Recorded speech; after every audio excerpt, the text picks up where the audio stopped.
Good afternoon, everybody. I can really see that you have a lot of networking to do, but we'll have plenty of time later. We will now begin with with an actual introduction to our event. Good afternoon, everybody. It's absolutely lovely to see you here. I want to, first of all, welcome you back to Vilnius and welcome you to the GLL Summer Gathering 2025. I will do this properly, actually. Welcome to the Global Lithuanian Leaders Summer Gathering 2025.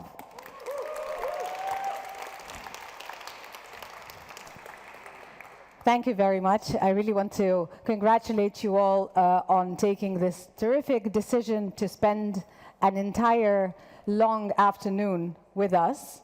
As you probably all know, each year, Lithuanian professionals from business, science, and various other fields gather in Vilnius to discuss the country's progress and economic development. Is there anyone from business here? Anyone from academia, science? Thank you. Anyone from various other fields? Thank you so much. Today's summer gathering brings together global Lithuanian leaders from over 20 countries, and we will be exploring one key question: what investments are most valid for the future of Lithuania? My name is Živilė Kropaitė. I'm a journalist with a Lithuanian public broadcaster. I will be your moderator today. I will make sure that everything happens on time, all the questions are asked, and everybody feels comfortable. I do want to learn a little bit more about you, though. I will just ask a couple of questions, and if you could keep raising your hands, that would be lovely. Has anyone come back to Lithuania for your summer holidays having this special event in mind already? Very good. Is anyone back to Vilnius after a year or two or longer? Okay, a year.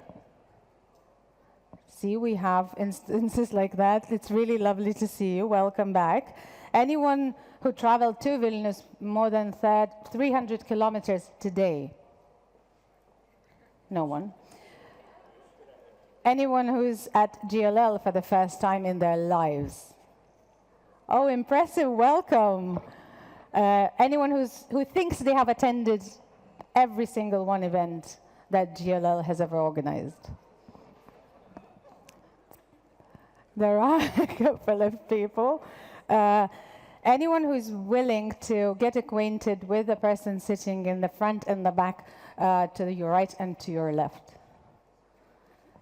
This is a good show of hands. I'm not going to ask you to do any small networking exercises, but I can see that you're really willing to network, and that's great news for you. Anyone who just wants to skip all the content and have drinks already? A couple of hands got raised as well, so we'll have chances to do that. Thank you for being honest. Thank you for providing a little information about yourselves. Briefly, what will happen here, we will have 3 discussions in English, a conversation and a presentation in Lithuanian in the afternoon, a networking event in the evening, whatever language of your choice. But without much further ado, I would like to invite CEO at Global Lithuanian Leaders, Neringa Smolskė. Let's welcome her by giving her a big hand.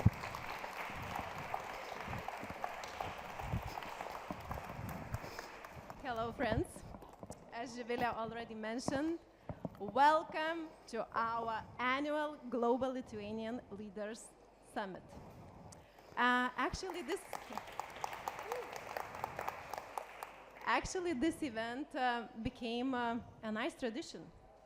And I think it shows that people come here even during summertime, during their holidays.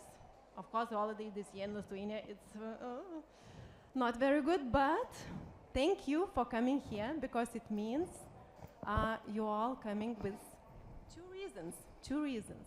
I think because you care and you are curious.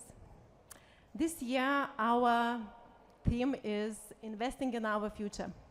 Actually, it's a big topic, important one, and investments can be looked through many lenses.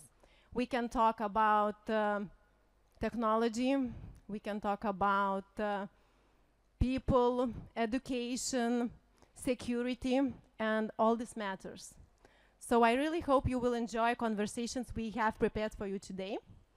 My biggest wish, don't be passive leaders. Don't be passive leaders who only listen, because you are not that kind of audience. So please be those who inspire each other, who lead, and who listen. So I wish you have a good day today, and just be leaders. Thank you.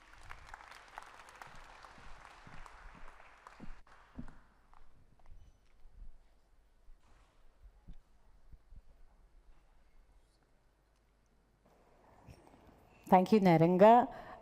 We are very delighted to have on stage, I would say, the host of this very beautiful venue, General Manager of Danske Bank Lithuania, Mr. Giedrius Dzakunskas. Let's welcome him too.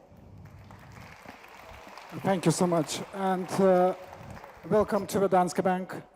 It's my immense pleasure to host, at least to share the space we can share with global Lithuanian leaders, the organization who brings together the professionals across all the world. And when I was looking to your webpage, it actually says it redefines Lithuania's role in globalized world. I think it's a fantastic statement. This organization in Lithuania, as Danske Bank, has 4,500, nearly 4,700 professionals, and that would be impossible to build without a great support from our diaspora. So the importance of global Lithuanian leaders, I think it's very hard to understate. I was looking yesterday to the stats, and I realized what more than a third of Lithuanians live not in Lithuania anymore. So if you look into the diaspora size, there is a debate, it's 1.3 million or 2 million. So this is enormous potential for the country, actually, to dip into, to unite them, to get their expertise. If we look to our country economy, you know what is the biggest problem we struggle here in Danske Bank? It's a senior leaders. The economy is so young, it's like 30 plus years only. It doesn't generate enough good practice, good role models, good leadership. Actually, this is where I think the diaspora and global Lithuanian leaders can step in and help the economy and the country to leapfrog another 20 years ahead, actually, instead of learning from their own mistakes. I think you are on a fantastic positioning and mission, and I think this is probably the things we share with you as Danske Bank. We are also committed to this country, also committed to Lithuania. We are in very interesting business. We export the knowledge and import the money. So the difference to the oil business is what more oil you export, less you have. With a knowledge business, it's vice versa. More you export, more you have each year because you grow in competence. It's about 250 million euros we bring each year to Lithuanian economy. And as Lithuanian, I'm immensely proud about that. So 4 years, it's 1 billion. So it's kind of even seen, I think, in our country budget, if I can say so. So once again, it's a great honor for me to welcome you. Please enjoy your time. Please enjoy the space. Sunny weather outside. The smokers go right. Those who wants to go to the toilet go left. And actually, if you hear the alarm, safety first, leave the building, all the doors will be open, and gather around the corner into the right. So with that necessary message, I want to finish my introduction and actually step down and let you enjoy all the evening. Cheers. Thank you.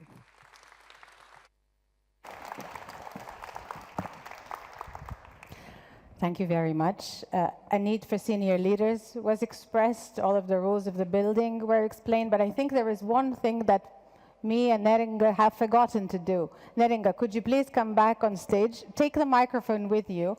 There is, this event wouldn't be happening if it wasn't for the sponsors, right? It's a shame.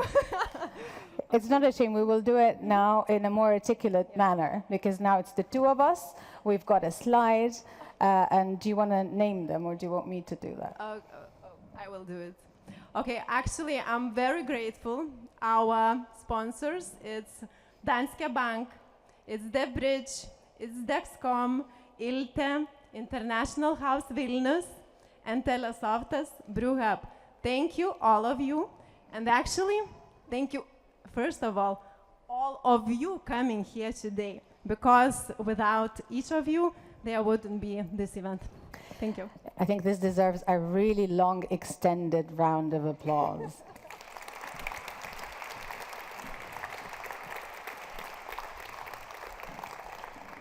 Thank you, Neringa. And I think there is one other slide that we would want to show you before we get into the content, before we move to our first panel discussion. There is a QR code that I would invite you to scan, and it's a Mindletic app.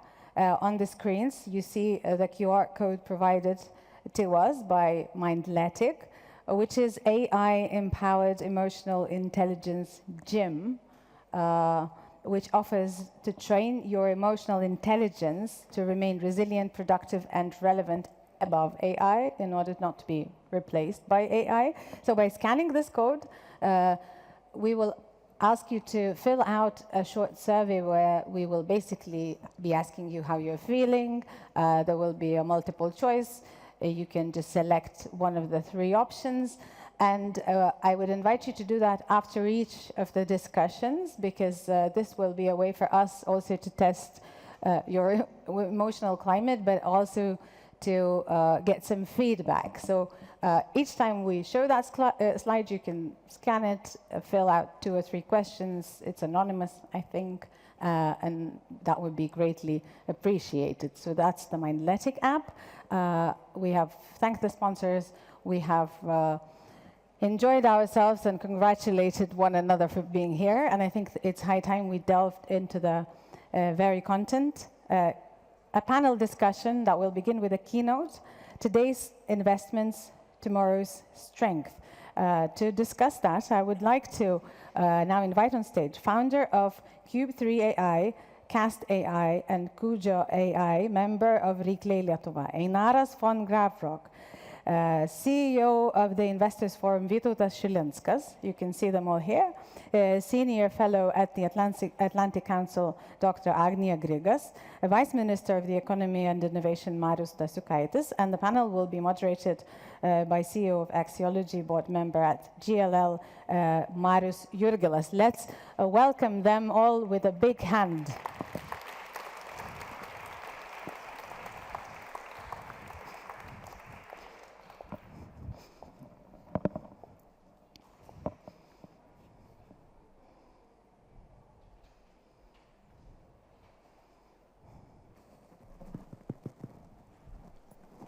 All right.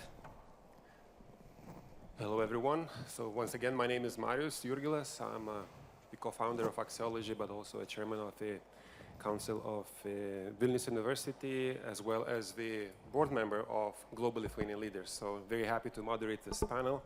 The topic of a panel discussion is now and the future and linked with investments. And we'll have a very distinguished panel here. And we're very happy to have here, in some sense, representatives of the government and the Vice Minister of Economy and Innovation. And I would like to give the floor to set the scene and give us a 10 minutes maximum presentation on the status of Lithuania's achievements. Okay. Thank you very much for the introduction. I think the discussion is going to be more interesting, so I will try to stick to 10 minutes. So the topic of my keynote is going to be on Lithuania's investment ambitions. International business, attracting international business, creating an environment for local companies to grow and to compete on global stage is an important priority for us. But when reflecting on our current strengths and on what we managed to achieve, there are at least 2 camps in Lithuania. There are people who are very pessimistic about our economic situation. Doomsayers who are talking that Lithuania is disappearing and our economic prowess is gone. And there is another camp that is celebrating all the major achievements and is thinking that the job is done. And there is a middle ground between these two camps. And I think reflecting on what we have today, there are some things that to celebrate, but there's also a long way to go. And first of all, let's talk about that foreign direct investment. So we, as a country, are saying that, okay, these are record times for Lithuania. The amount of investment that was attracted to Lithuania, it hit a record last year. All right, but when we take a more global perspective, we see that, yes, it's a good achievement, but in comparison to some other countries, it's not that impressive. If you compare ourselves to Ireland, we'll see that the numbers, our numbers are in hundreds of millions, Ireland's numbers are in billions of euros. What does it mean? It means we still have room to grow. The other aspect, we are celebrating the tools, the initiatives that we put in place. One of them is Green Corridor for large-scale investors, meaning that investors that reach certain thresholds, we have a lot of tax incentives, regulatory procedures, and so on. That's good. That's a good step in the right direction. We have it since 2021. But if we take a more global perspective, we understand that most European countries at the moment have similar tools. So we are thinking that we have a competitive advantage, but the reality is that most European countries have something similar in place. Let's look at another dimension, the competitiveness ranking. So because some other countries are doing quite poorly right now, we managed to climb 9 positions in competitiveness rankings. So this would seem like Lithuania is becoming much more competitive. But at the same time, if we look at the headlines, we see that the number of challenges is actually increasing. We have global trade uncertainty, we have geopolitical threats, we have increasing competition from other countries for Lithuanian investments as well as for foreign investments. And in addition to that, we have bureaucratic problems and all sorts of stuff like that. So it's not that good times in terms of potential challenges to Lithuania's economy. But as a country, when looking at this very complicated picture, we have a choice to make. And the choice is whether to, how do we respond to these challenges? How do we respond to this reality? That sometimes, somewhere we are doing quite well, but the number of challenges is increasing. One choice is to be resilient. You know the word resilience, resilient organizations and so on, which are managed to tackle these challenges and still remain strong. The problem with resilience is that over time, you are staying where you are.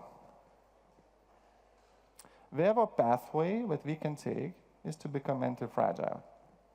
Anti-fragility means that with every challenge, you become stronger.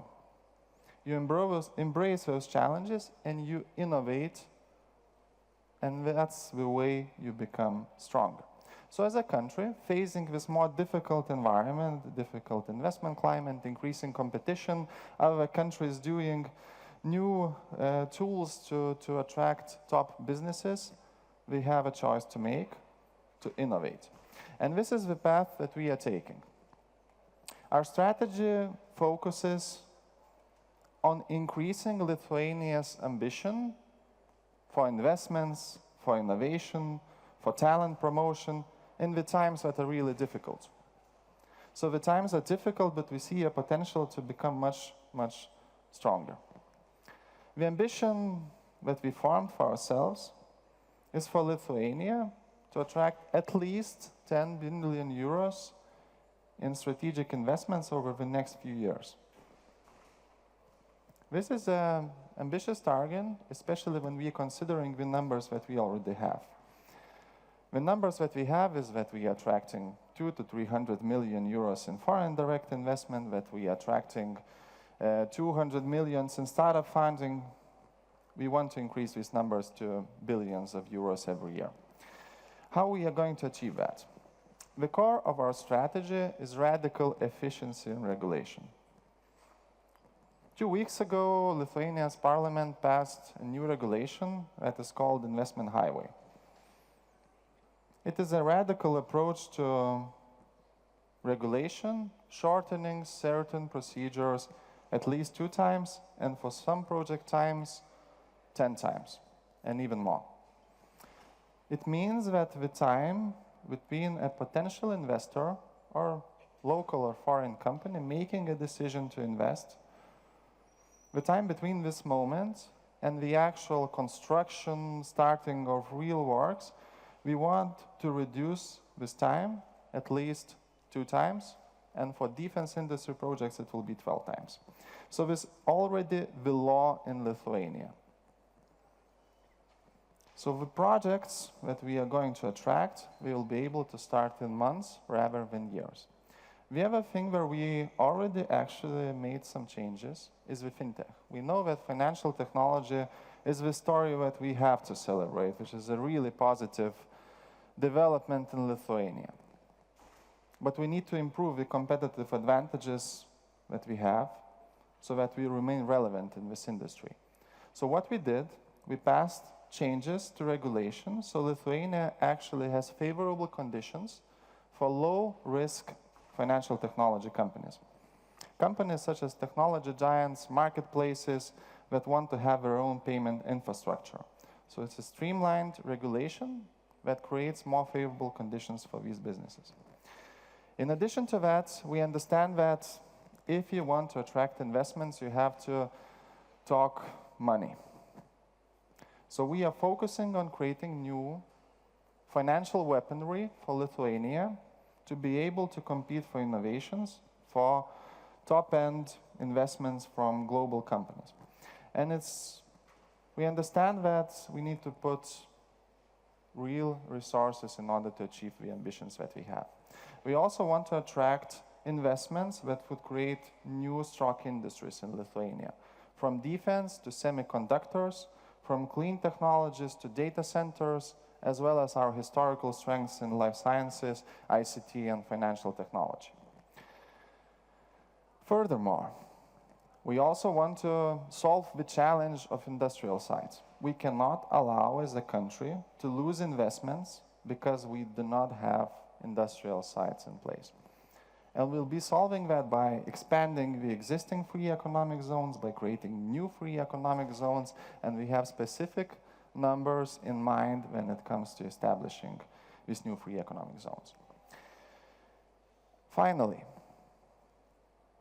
the good news is that over the next few years, Lithuania is going to have a new competitive advantage, and it's going to be green energy. Lithuania's ambition is to be fully producing electricity from renewable sources over the next 3 years.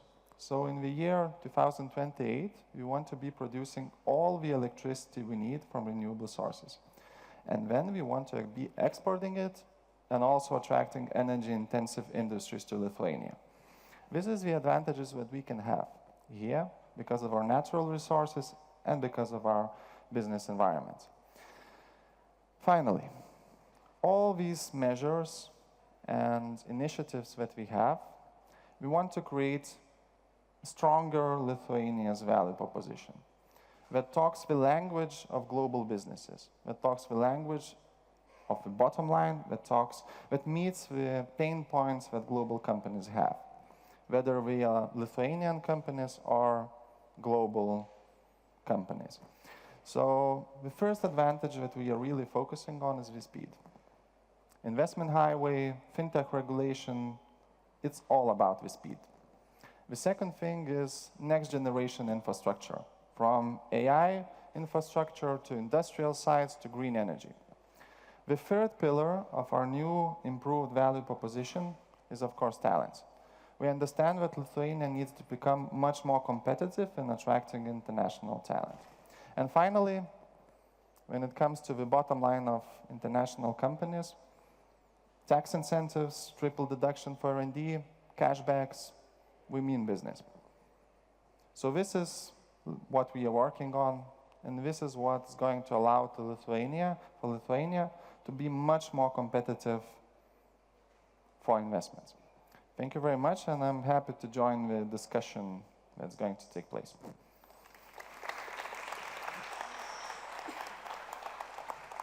Thank you, Marius Stasiukaitis, once again, Vice Minister of Economy and Innovation. And before we proceed to the panel discussion, let me remind the theme is investing in our future.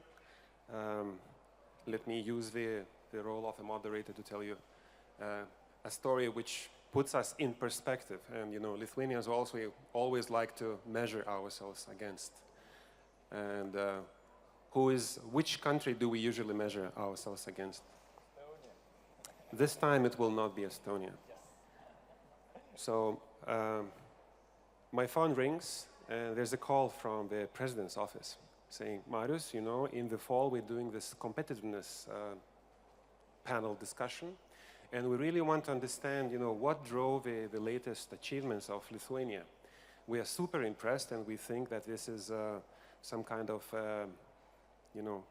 really big achievement, and we really want to understand it. Can you help us understand it? And that, of course, is coming from the president of Latvia.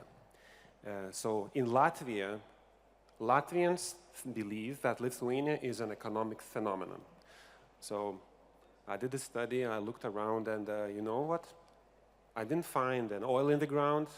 I couldn't find any very specific things that set us apart. But one thing, and I really liked your discussion, introduction to our discussion, there are many small things that in combination put Lithuania apart. So for example, one thing, that Lithuanian economy is very diversified compared to some of our peers. In 2014, Lithuania stopped trading with our Eastern, I wouldn't say friends anymore, right? Eastern cohabitants. And other countries didn't. So we had a huge adjustment. We did it 10 years ago. Others had to do it later. So on investment into the future. So let me remind you, on the panel we have Einaras von Gravok, investor, shark, leader in, and also an American Lithuanian living in the United States. And we have Agne, who is going to tell us more about geopolitical situation. We also have Vytautas Šilinskas, who's representing Investors Forum, and also ex-Vice Minister in Social Affairs. But what we decided to do before in our panel discussion preparation, we decided not to touch, the important things. We'll be talking about the future.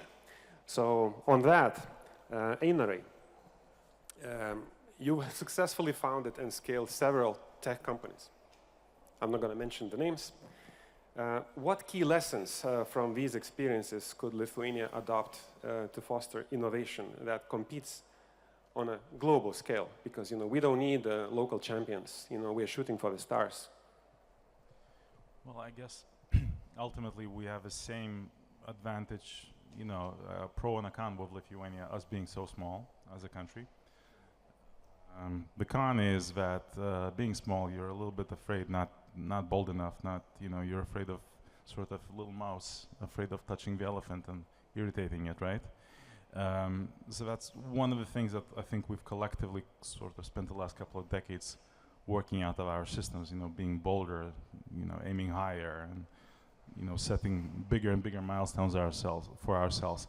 But that's very much still in progress, which brings me to the same pro. Being small means that the local market is way too small, right? So essentially, when you start, you're supposed to be thinking globally, out of the gates. You have to think about the biggest market out there possible, which is the world.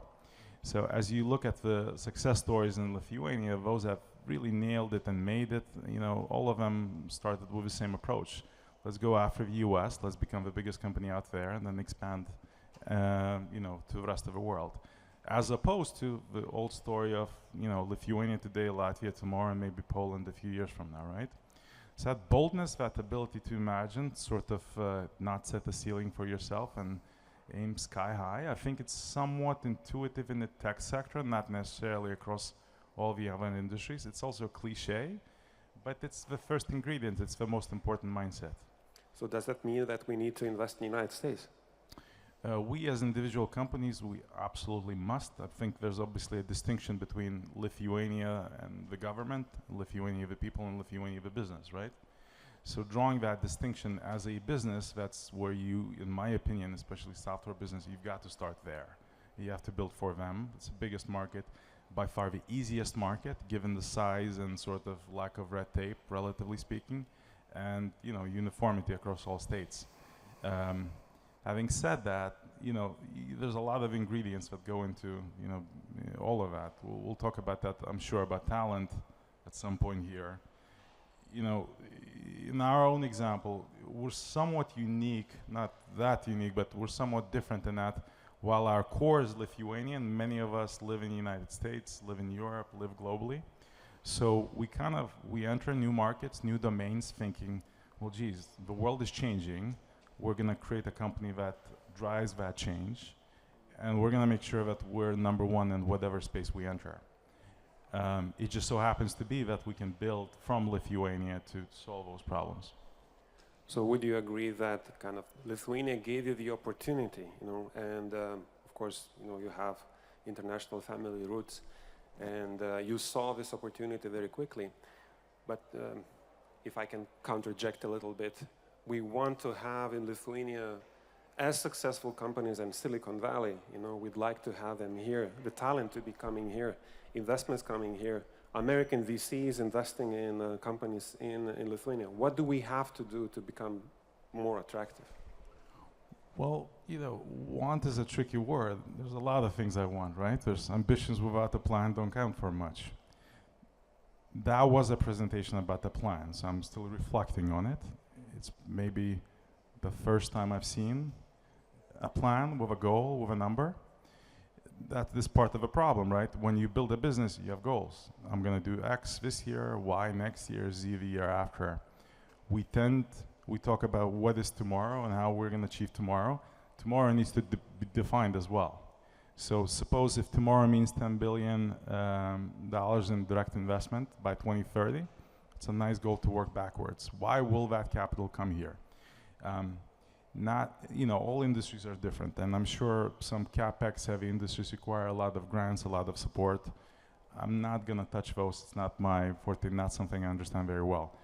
In terms of software, AI, the new age industries, there's two key ingredients. More talented people, less government, 1 and 2. The less red tape you got to deal with, you know, less government is involved, period, wherever your country that you operate in is, and the more talented people. And we can draw contrast. Like if you want to do this in Hungary, forget about it. It's you know, a nightmare. Don't do that. Lithuania is like, you know, is like Silicon Valley, Wild West compared to Hungary. So there's distinctions here in Europe, and there's trends that you can play up and advertise. It's not ideal, it's not perfect by any means, but it's a lot stronger than peers. Thank you.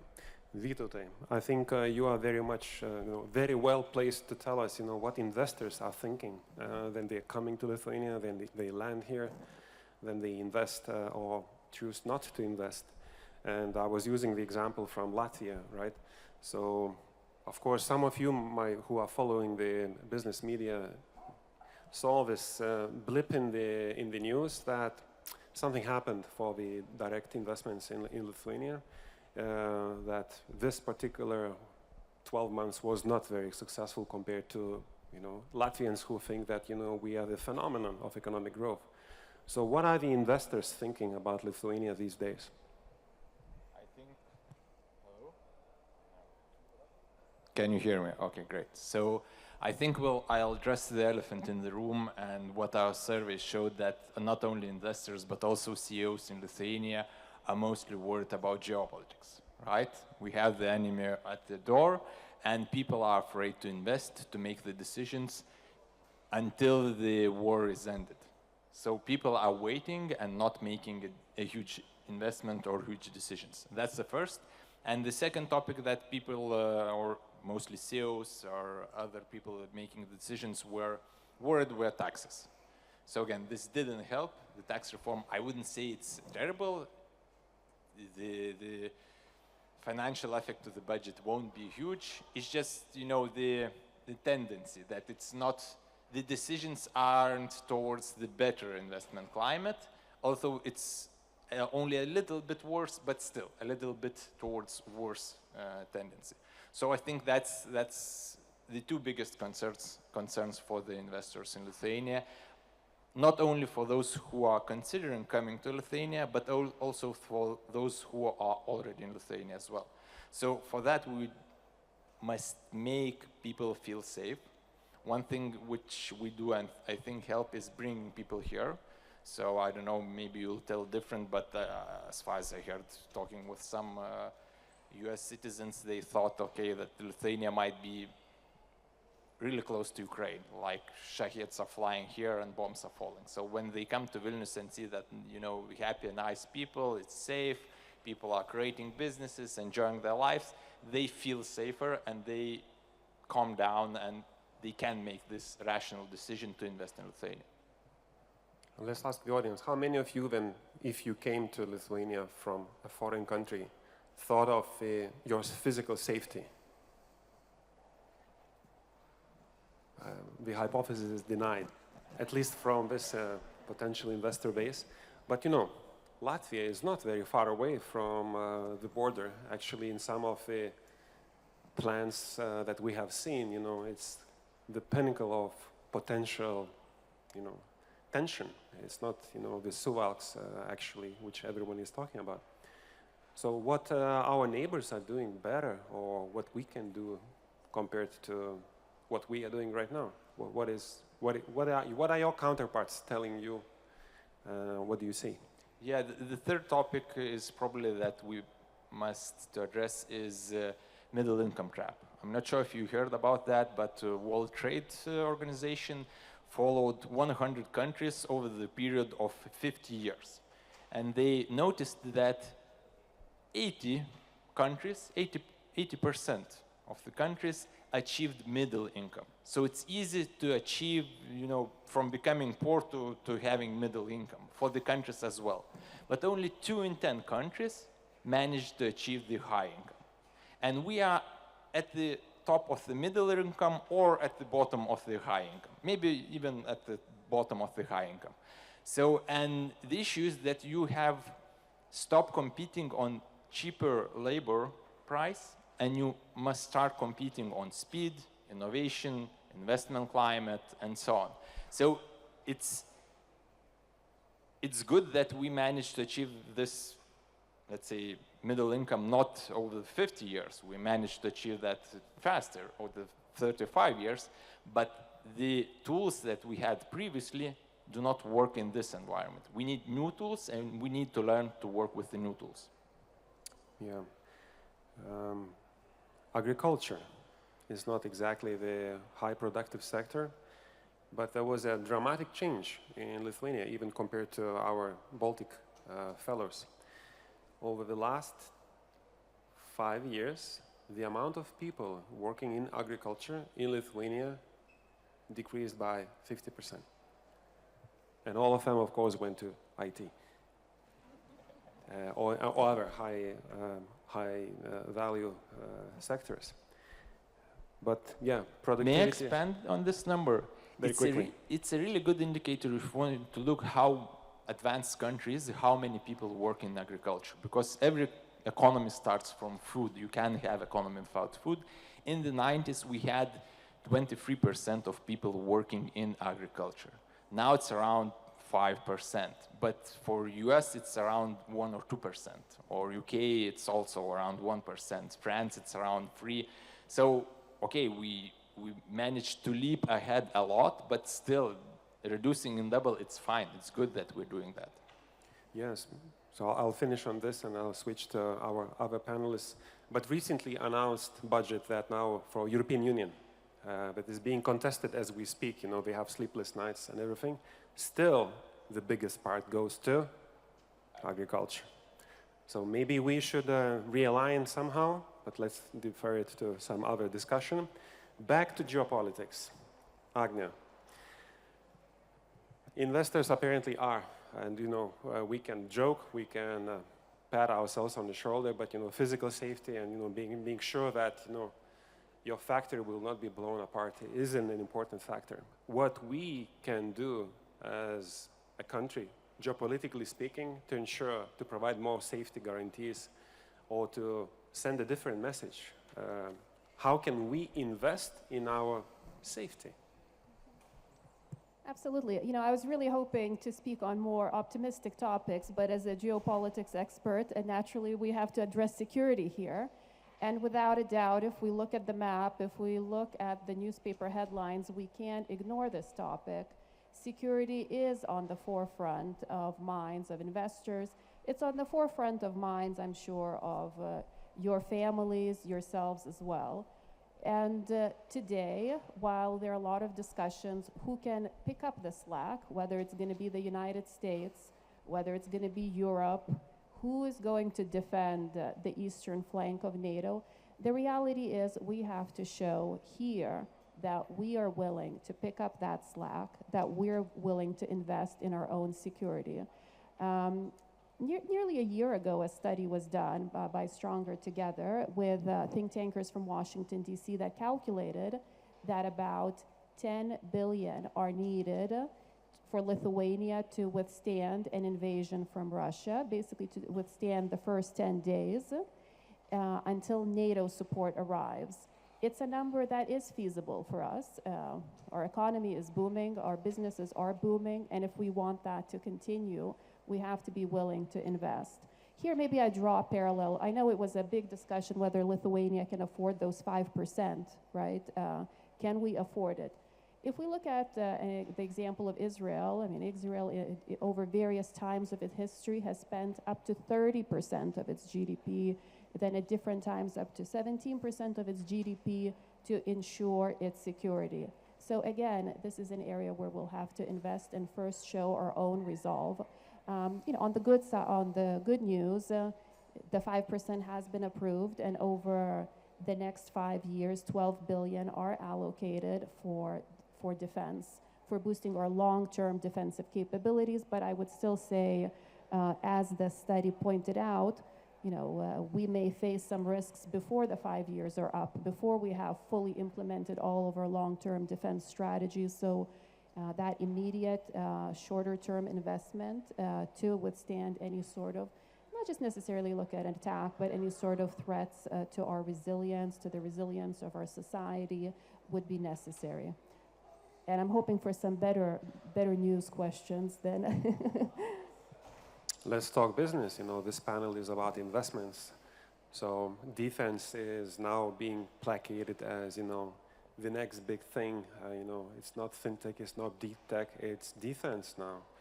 There's nothing better than you hardcore public procurement, which, you know, is in billions and you win it. So everyone understands that. But the question for a country of the size of Lithuania is, do we invest in hardcore equipment? Do we invest in morale? Or we support the German troops? The only support for German troops is how much? 5 billion that we need over the next 10 years. That's only that. Or we invest in building some kind of geopolitical relationships with other countries which will be obliged or feel more obliged to come to our support beyond the 5th article of NATO. There was a period in time, not very long ago, when all Europe was in disarray, you know, and the word on the street in Lithuanian defense quarters was only bilateral agreements. That's it, you know, let's talk to Polish, let's talk to the Norwegians to make sure that we have some kind of backup plan. So, as a positive spin, where should we focus, you know, our limited resources? Well, you know, how does it look from your perspective? So indeed, we have very limited resources, and we also have limited resources when it comes to people, our population, so our talents, which in fact I would say are Lithuania's greatest resource. That's essentially the only resource that we have, and our talents can help us solve some of these problems. The defense industry is also a vehicle for economic growth that has been well documented in economic studies. The Cold War period, the post-World War II period, for instance, grew the American economic success story. I think this defense sector of Israel as well was very instrumental to its own startup culture and industrial, innovative growth. So I would also view this for Lithuania not just a burden that we have to bear, not just a risk that we constantly have to face, but also as an opportunity to grow R&D, to grow new industries that can become our competitive advantage. But at the same time, we have to continue investing in what I said are our greatest resource, our talents, their education, their civic education, and the resilience of society. And of course, this is a very broad question and a very comprehensive approach that's needed. Thank you, Agne. Back to Marius. So you gave us a presentation and we saw kind of the priority sectors. And I reflect back into a period in my lifetime when I was in a research council. I was always kind of thrown back by the list of priorities. Very long. Usually it's like not less than 10 in terms of priorities that we have. So if I remember correctly in your slides, there's 5 kind of priority sectors. But I missed defense there.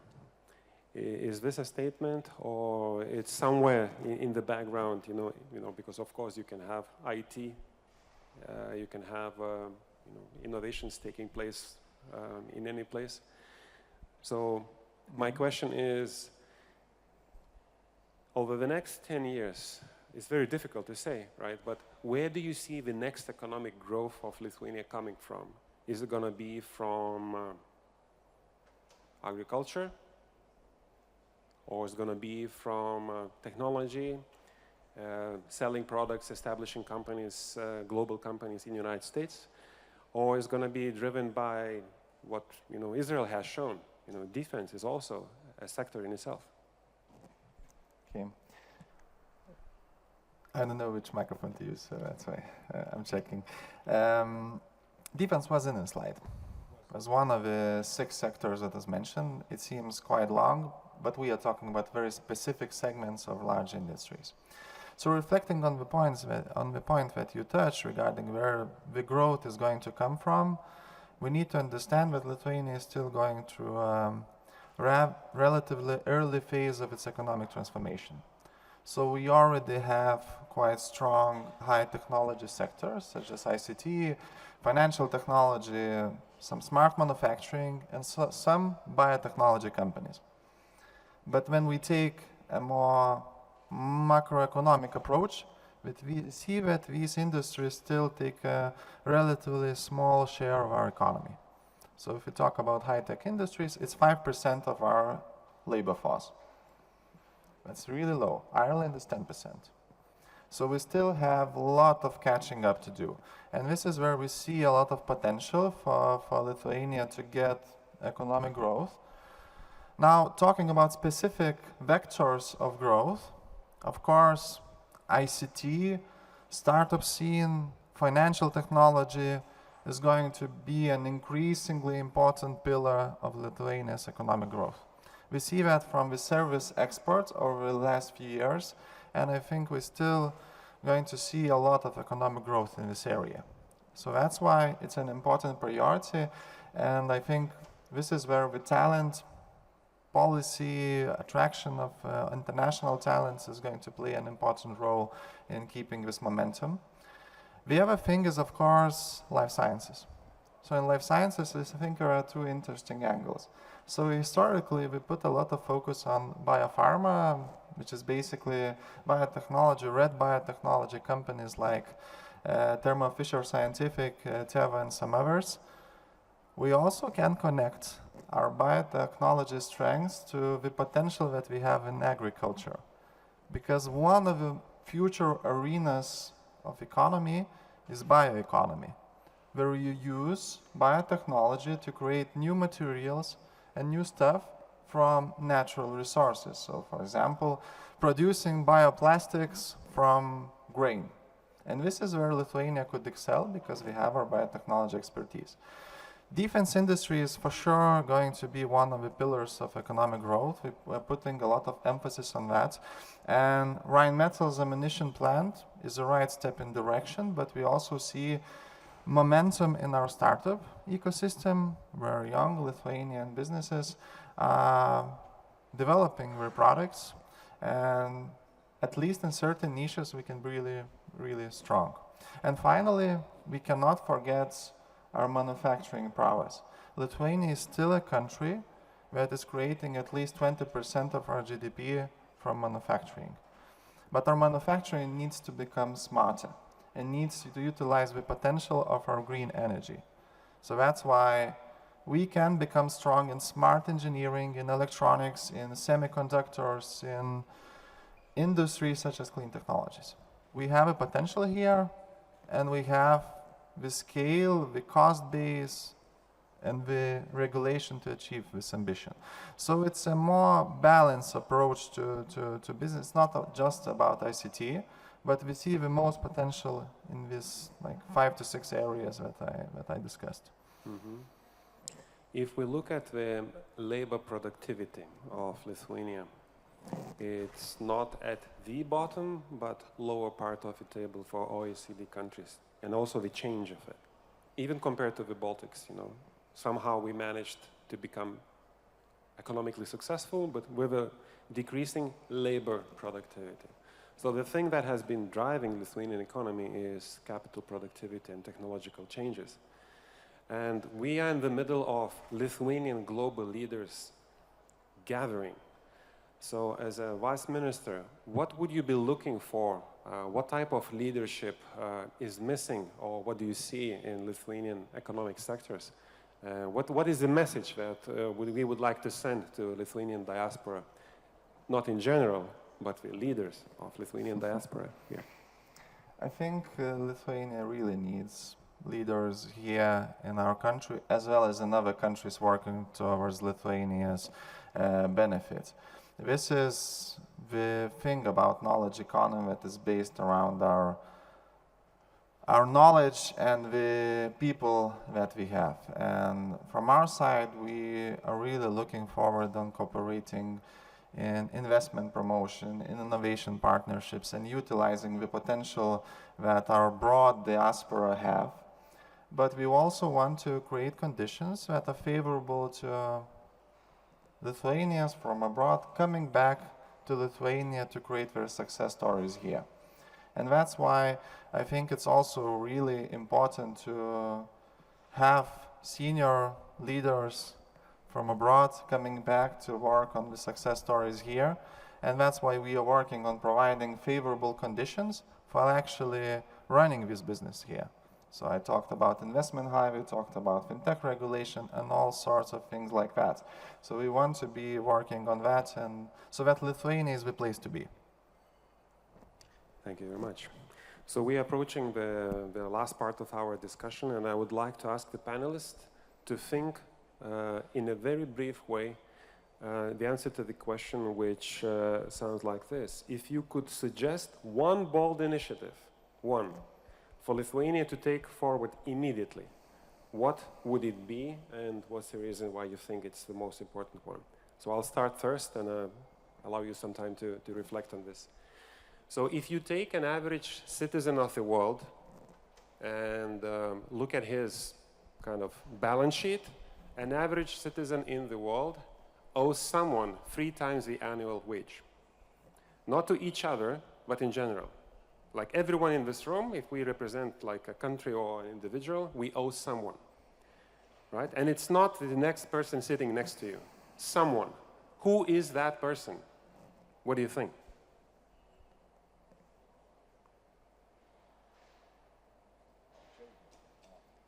Our children, next generation, right? Exactly.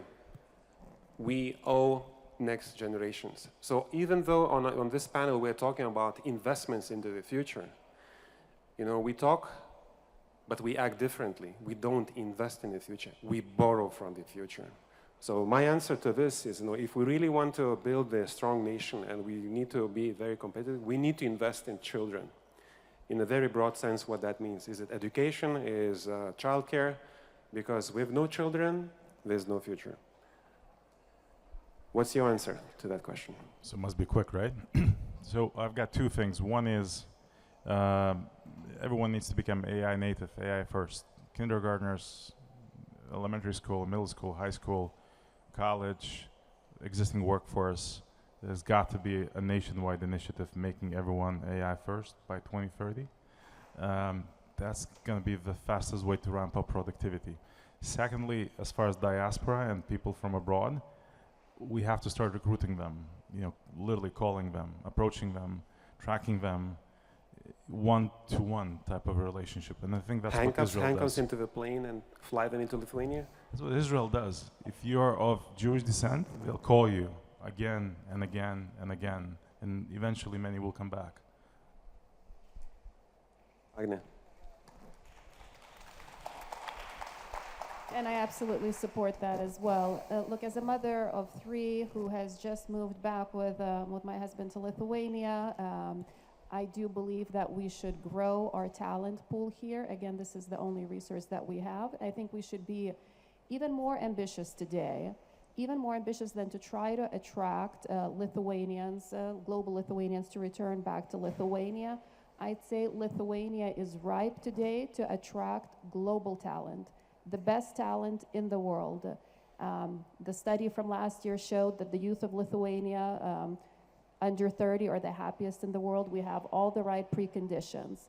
And while that may seem a little bold today, in fact, I'd say 700 years ago, Gediminas was also similarly bold when he founded Vilnius. He was also attracting talent from Western Europe when he sent out his letters in 1323, inviting artisans, merchants, and other, at that time, productive, highly value-added, individuals. So I think we have to pick up the mantle from 700 years ago and keep going with this.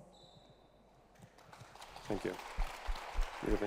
I'd say one thing, that the culture is a strategy, so we need to become and to stay ambitious, to be bold, and to face any challenge as an opportunity. And we can do, and we have done that. Let's say COVID, we were the fastest who recovered from COVID and provided the fastest economic growth. Let's say Lukashenko stomping on its protesting people, we attracted IT companies here. Lukashenko pushing the refugees, we built the fence and the illegal migration, and not only that, also transporting on any illegal goods also stopped through the border.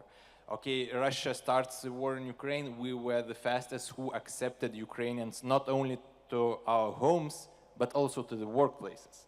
And they've contributed greatly, some millions of euros, to our budget. And current crisis is also an opportunity. Europe will spend trillions of euros in defense. And we need to be ambitious, we need to be bold here, and we need to take this opportunity. Mario.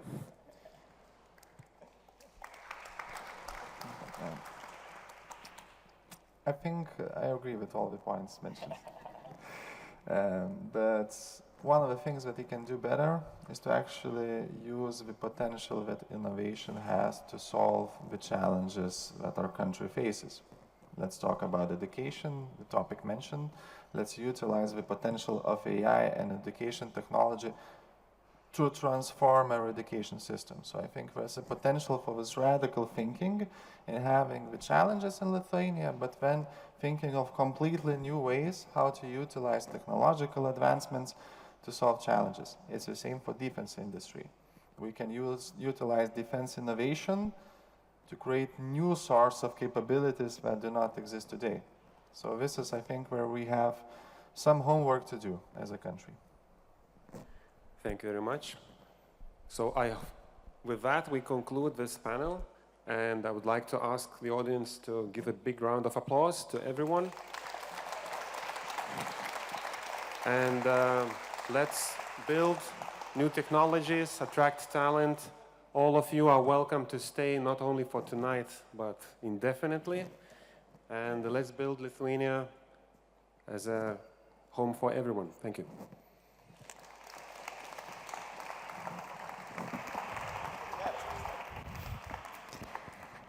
Thank you very much to all the panelists. I'm going to just wrap it up really quickly. Investing into children, putting AI first, calling expats and inviting them back, attracting global talent to Lithuania like Duke Gediminas did 700 years ago, growing the talent pool here, being more ambitious, bolder.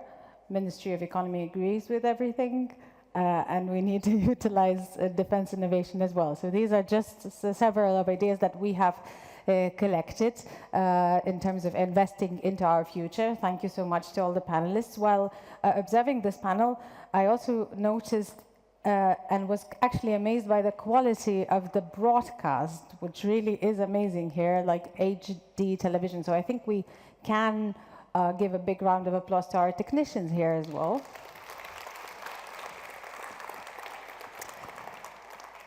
This is not being broadcast to anywhere, by the way. It's just we are keeping it, investing into the future archives, let's say. It will stay with us, the recording. So this is just for your information. And again, I would actually like to show you the QR code to see how you're doing, because I have also forgot to mention last time that by filling this out, you not only are helping us, but you are also getting closer to the opportunity to win a ticket to GLL Awards, which will be selected from those who participate in this experience, and provide your email at the end of the Mindletic reflection. So if you filled it out, there's an email, you put it in, and I think you have to do it only once.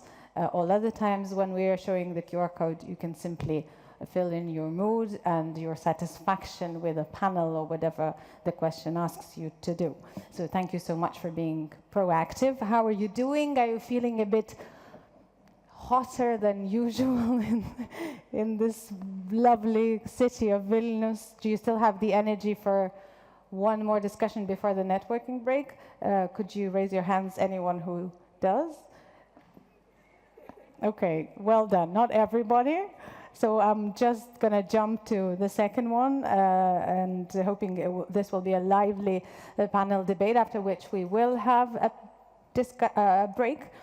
So we will talk about funds with purpose, profit and progress. I will invite on stage everyone who you can see on the screen. If you hear a name, please start coming up towards the stage, and the moderator as well. Co-founder of the DevBridge Foundation, Martynas Stašaitis, I've seen him somewhere.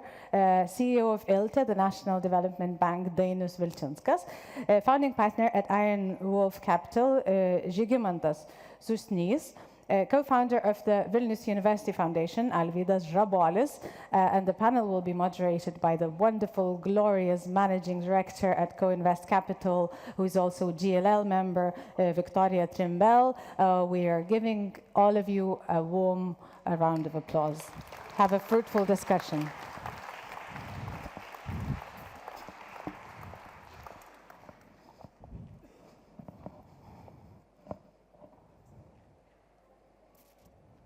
Hello, everyone. We'll try to bring in some energy, and to get that rolling, I'll probably keep standing on the podium during the discussion so that I could better see our panelists and also the audience. We want to be that interactive. As you saw, please use the QR code, Co-Invest Capital Portfolio Company Mindletic. We will get another QR code later during our panel, which I will announce. And just a bit reflecting on the previous panel, I should probably see that for venture capitalists, as myself and one of the panelists, chaos is our daily business. And as defensive investors, we eat geopolitical risk for breakfast and lunch and dinner for that matter. But definitions matter. And let's start by actually defining what kind of fund representatives we have today on the stage, because sometimes fund could mean, well, often the fund could mean very many different things. And being sovereign VC fund, we sometimes even notice situations that like, oh, you are sovereign VC fund, VC we forgot. So you must give us money for free just because we exist. We are investors. But let's begin with definitions, and I will ask to start Dainius Vilčinskas, the chairman of the board and CEO of ILTE. ILTE is a product of a major transformation, and from my M&A background, I could say that one of the smoothest merger integration processes I have witnessed in 30 years. Merger for companies, change of governance, doubling of people, a lot of new initiatives. So they know from your perspective, ILTE as a fund of funds and national bank, what you do, what is the purpose? Thank you. Thank you, Victoria. Hello, everybody. I'm Dainius Vilčinskas. I'm CEO for, as Victoria said, for National Development Bank, ILTE. And ILTE has a multiple role, but primary purpose for ILTE and similar organizations across all other countries is to help economy to develop and to grow. ILTE fills in the gaps of the economy and of the financial markets. ILTE helps financial players to do their business and to do their functions. So we partner up together with all the financial institutions, would those be banks, would those be fund managers, would those be accelerators. And we try not to compete, we try not to crowd out, we try to crowd in everybody, and we try to excel the funds for the purpose of growing the economy, for the purpose of helping new ideas, new companies to launch their ideas and to contribute to the development of the economy.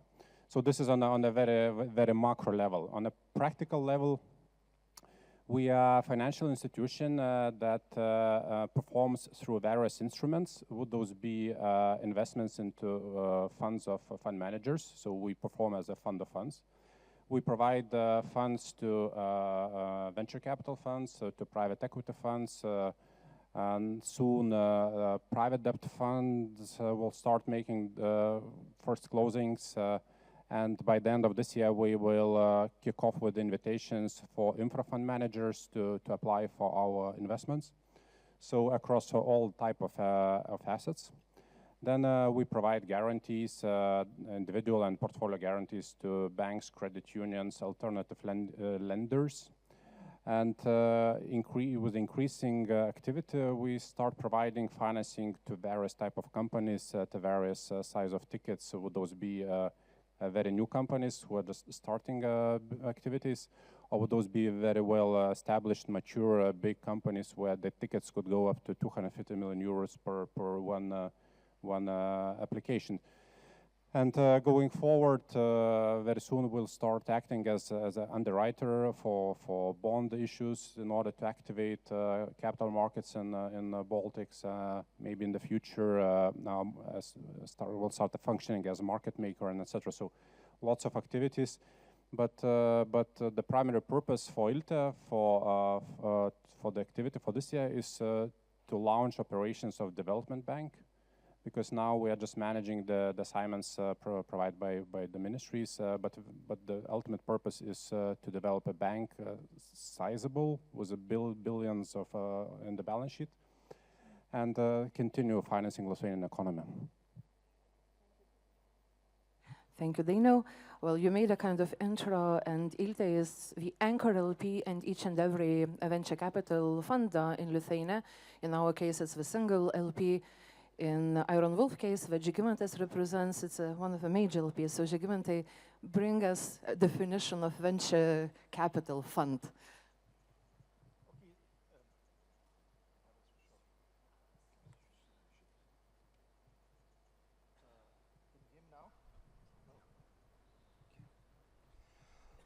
Hello, everyone. So my name is Žygimantas, and I'm a founding partner at Iron Wolf Capital.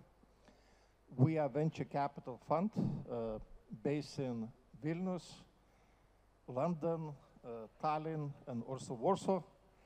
And we invest in smart, ambitious technology startup founders who have global ambition and who want to build very, very large and global business. So this is what we do. And maybe I would just quickly start from our history. So myself, I was one of the first people in Lithuania who started to work in venture capital. That was in early 2000s. Then I moved to London, graduated from London Business School, and then working in banking. In London, I met other founders of our fund, Kasparas and Viktoras, and we were also one of the co-founders of LCLC, Lithuanian City of London Club.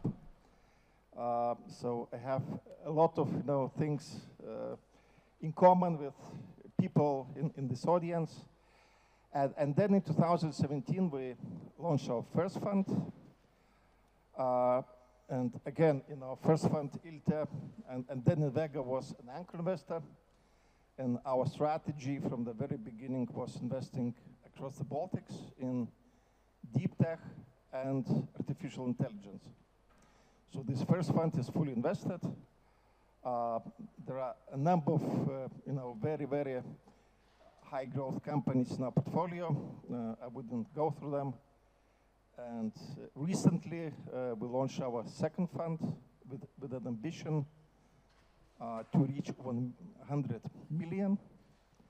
And again, ILTE is our anchor investor. So, and they also very much helped us, to launch our second fund in these difficult times because of geopolitical situations and some other things. Thank you, Žygimantas, for bringing us back difficult times. But we'll be speaking about the future, and still referring to the previous panel. Einoras said that more business, less government. But I mean, here on this stage, we have a representation how those things could be combined.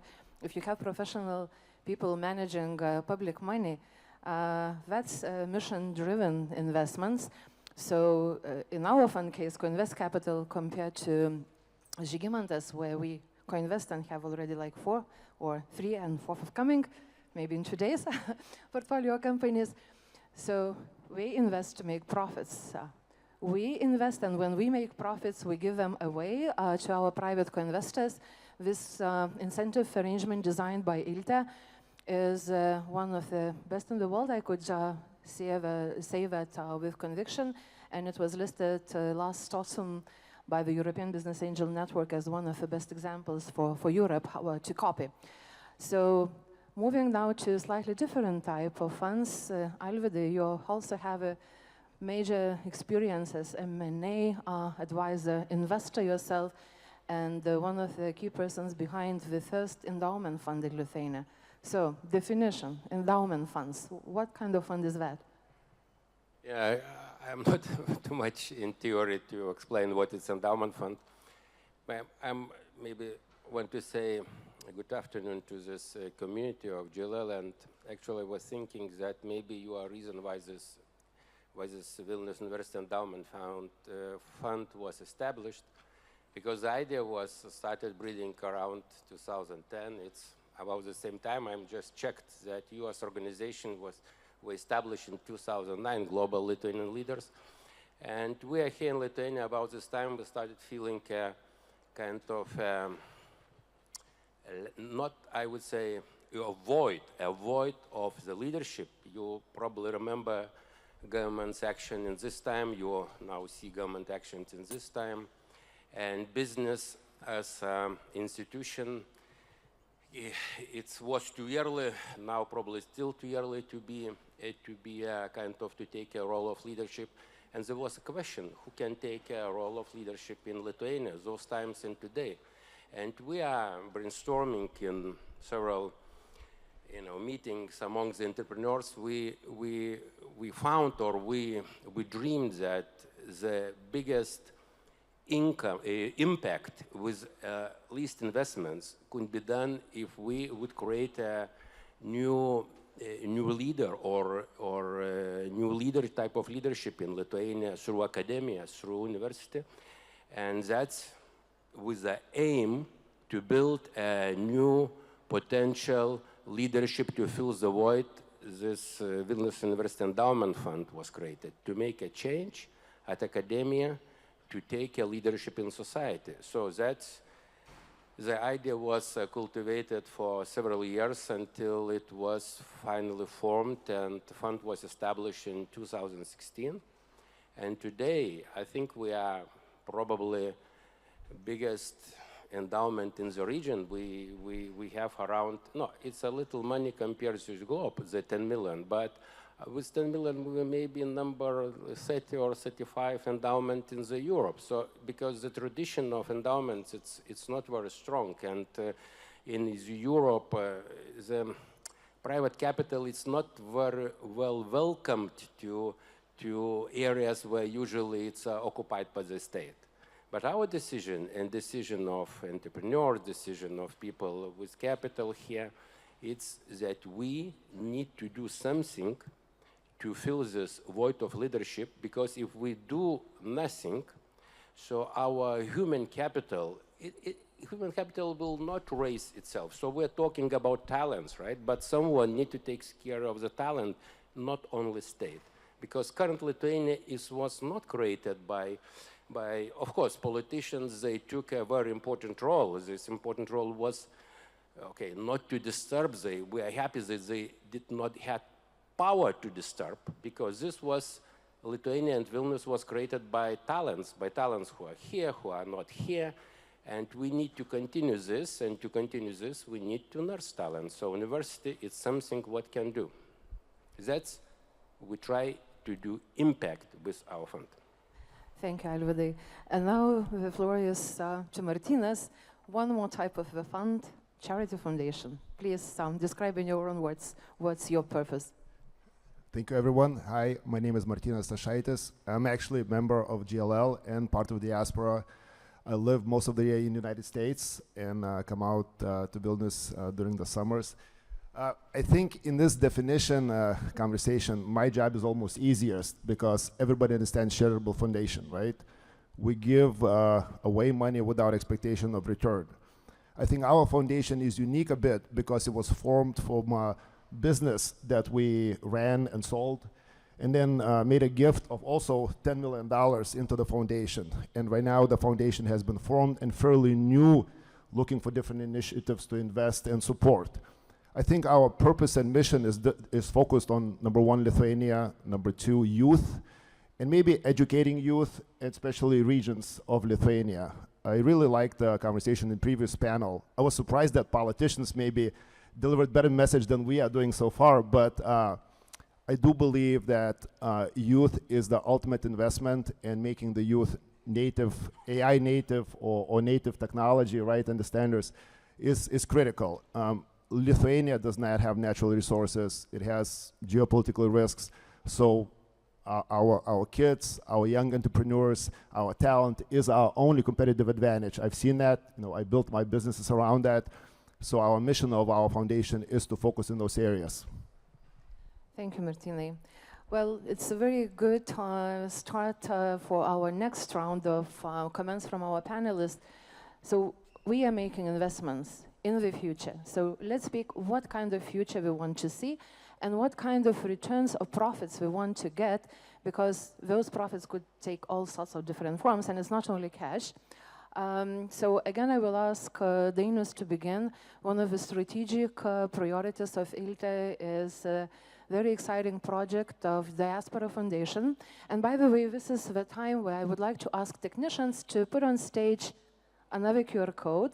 And please take this survey. Don't lose attention to the panelists, because we are about to have a very interesting discussion. But we would like to collect your opinion and the feedback to what Dainius will present in more detail. What's the idea behind Diaspora Foundation and how we all can cooperate and collaborate on this? Thank you, Victoria, once again. So exactly, we have a straightforward question to all of you, and we need your help. One of the ideas that ILTA is currently working on is how to incentivize diaspora members to invest, how to allocate the investments for the benefits of Lithuania. So we're testing different ideas, and you'll find a question, so please answer and help us to navigate throughout this topic. But in general, the idea is to develop interesting tool for members of diaspora to invest the funds. Anyway, most of you do the investments in different sorts of, in different geographies, different instruments. So why Lithuania and Lithuania-related investments could not be high on your investment list and to be on top of maybe your investment strategy? So we have a competence to develop the decent instruments, just we need your help. So diaspora related investments is one of the ideas. We have analyzed different practices of different countries. Would this be Ireland? Would this be Israel? We know what's working, what's not working, so we'll try to bring something good for Lithuania as well. Speaking about other priorities, ILTA fulfills the basic economy needs, because in Lithuania the economy is quite underleveraged, and extra leverage in form of several billions would really give extra boost to the economy. But we are as well very much interested that primarily the investments would go to the sectors that will be a future drivers for the Lithuanian economy. So would this be high value added sectors like biotechnologies, semiconductors, digital businesses, as if traditional banks are seeking for well collateralized, very well established business models, we are on opposite seeking for bold ideas, bold businesses, bold business people. We as well try to complement the market gaps when it comes to quite traditional opportunities, not plenty, but a really long one opportunity to continue networking in the evening. You saw the slide of the location and the timing. We will have a networking party. It's nice and warm and sunny in Vilnius, so you will be able to have lots of summerish conversations. But for now, I would really encourage you to get back here. And before we move to another panel, I've gotten some results of what you filled out with a Mindletic. Just a brief overview of the dominant top emotions. More than half of you, 51%, optimistic, proud, inspired, pleased, and focused. This kind of gives us a feeling that the mood and the energy in the room is positive, mostly positive at least. So thank you very much for filling that out. We will ask you to do that after the next discussion as well, which I will believe will be a little lighter and softer than the previous two. And then we will have a really nice conversation with Robertas Petrauskas about Lithuanian fairy tales as an analogy to speak about Lithuanians. So let's move on. If you haven't taken your seats, you still have a chance to. If you prefer standing, thank you for your attention, and thank you for taking the decision to spend the time with us.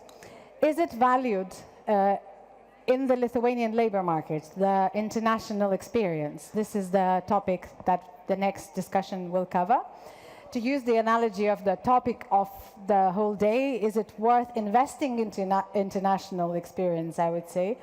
And to have that discussion, I would like to invite 5 very prominent speakers who some of them have gotten back from Canada just 2 hours ago, for example. And I mean a CEO of Teltonika Canada, Agnius Savičiūnas, who is invited to join us on this stage. You can give him a big round of applause. He's gonna have a long jet lag probably from this moment on.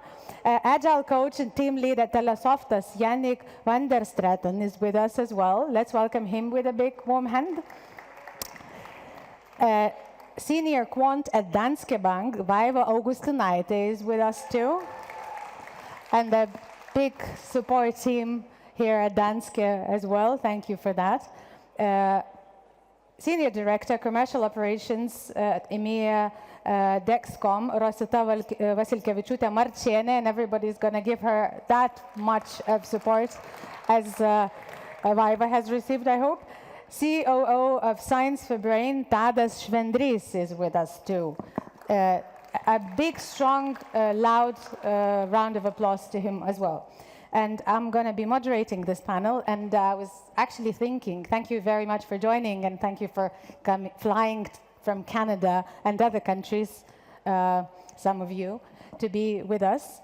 Actually, most of you everybody else is in Lithuania currently, right? Apart from Magnus. But you have lived abroad, and and worked abroad, and I was trying to figure out how to kick off that panel. And in my international panel moderation and observing experience, I have noticed that the best panel discussions are the ones that involve storytelling and little icebreakers that may contain some humorous elements. Before we plunge into the personal career paths, I would invite everybody to remember a sort of a joke or an anecdote or a misunderstanding that would be related to what we refer to as international experience, career-wise.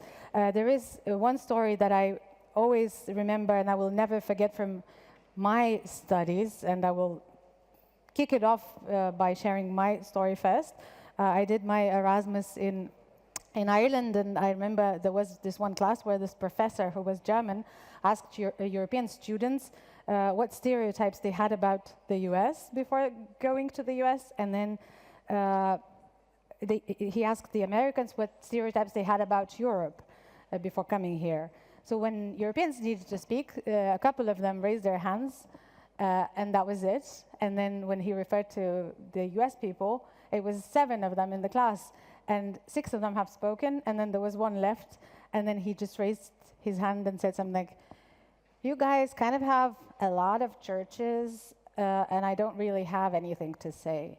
And then I was like, so this tells me about the difference in education, because in the US you are kind of encouraged to speak whether you do have anything to say or not. And so for me, this is a story of education rather than business. But do you have a story like that, or a similar misunderstanding, funny story to share with us to kick off that panel? Agnus. I hope that the microphones will be working. Okay, now. Storytelling. I was not prepared for this question. Okay, we can also start with Tadas. But one idea came to my mind immediately. I believe many of you working with American market, and we Lithuanians, we're writing in emails in the specific way, let's say, very direct emails, different than, let's say, North American style. So we had the cases where, directors of sales supporting the local team in North America, and once they getting the locals getting those emails, they immediately go into HR and basically saying, some kind of the harassment cases, why it's so direct, why, it's more comments than no chitty chat or other things. So this is very first thought on my mind. Thank the you. difference between Lithuanian and North American. The Lithuanians are more direct in their business communication, is what you're saying. Vaiva? Yes, interesting question. So I guess for me, I did have some interesting situations when I told my friends that I'm moving to Lithuania.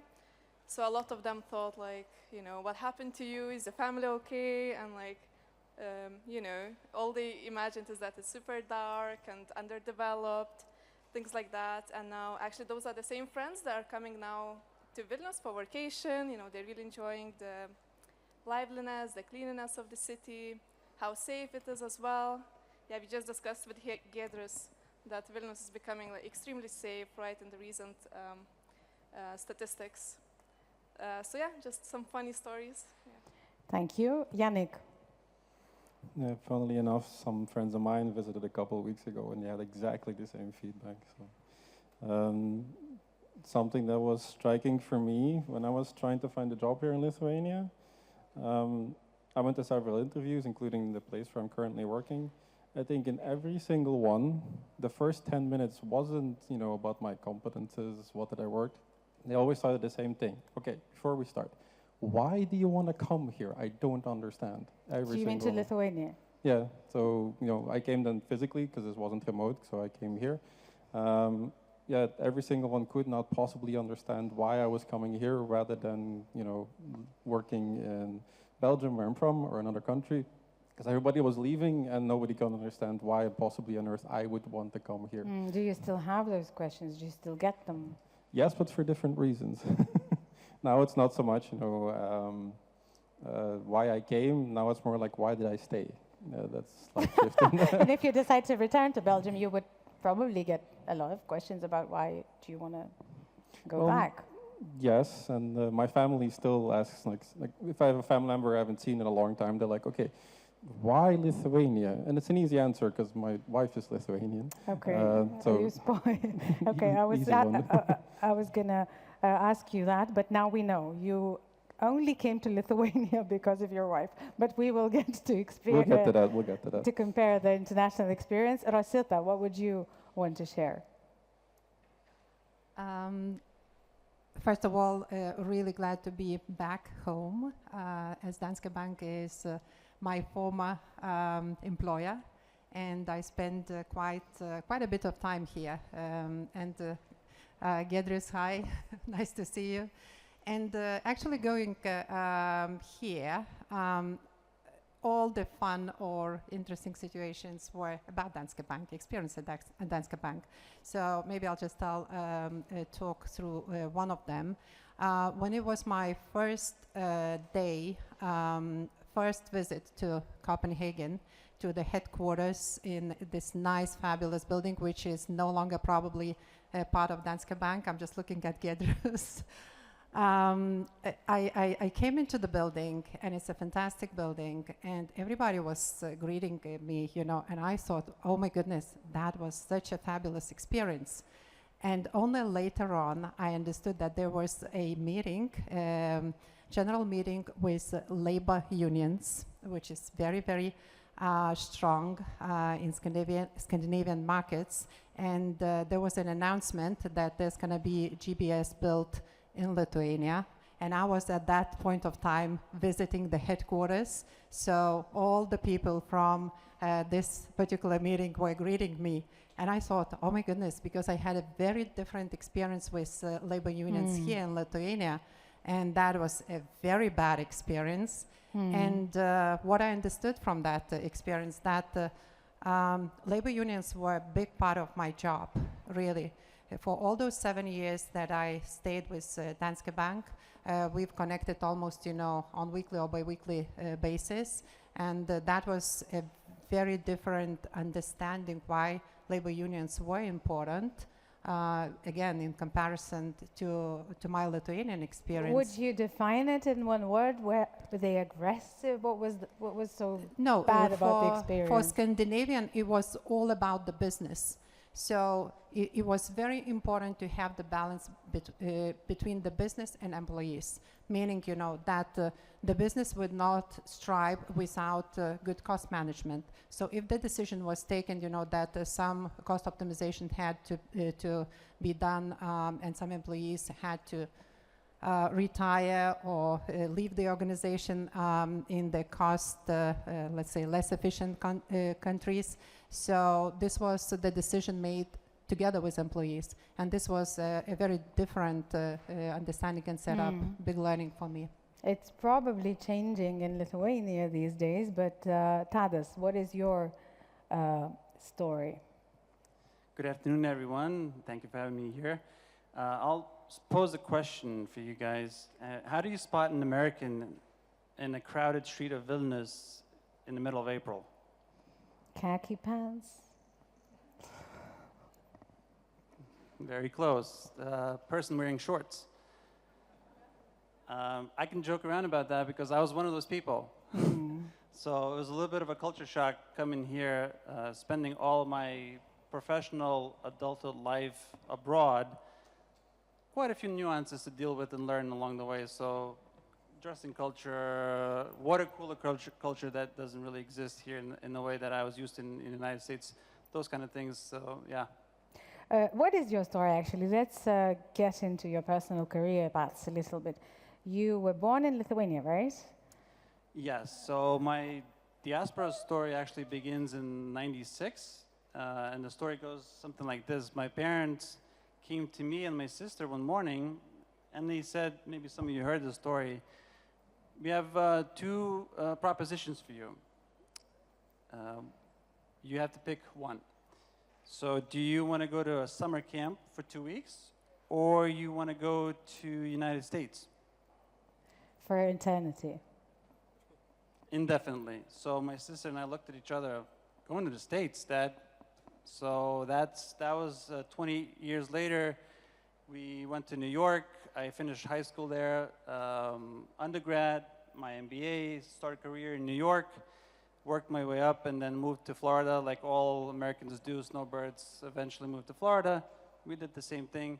About 2 years ago, when I was at this meeting at ISM, my heart was already percolating with the idea of maybe perhaps time to explore this crazy idea and move back to Lithuania. And especially changes when you have kids. The roots of being hardcore Lithuanian and who you are, and bringing that culture, language, experiences to not just yourself but your kids. But because your wife is Lithuanian as well, I think you Correct. mentioned. Okay. That's correct. So you did take that decision, and you relocate yourself. Was it 2 years ago, a year and a half ago, something It was like a little that? over a year ago, last year.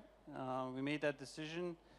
We actually weren't sure yet, but I came in May and I never left. So I'm glad to say I'm back home.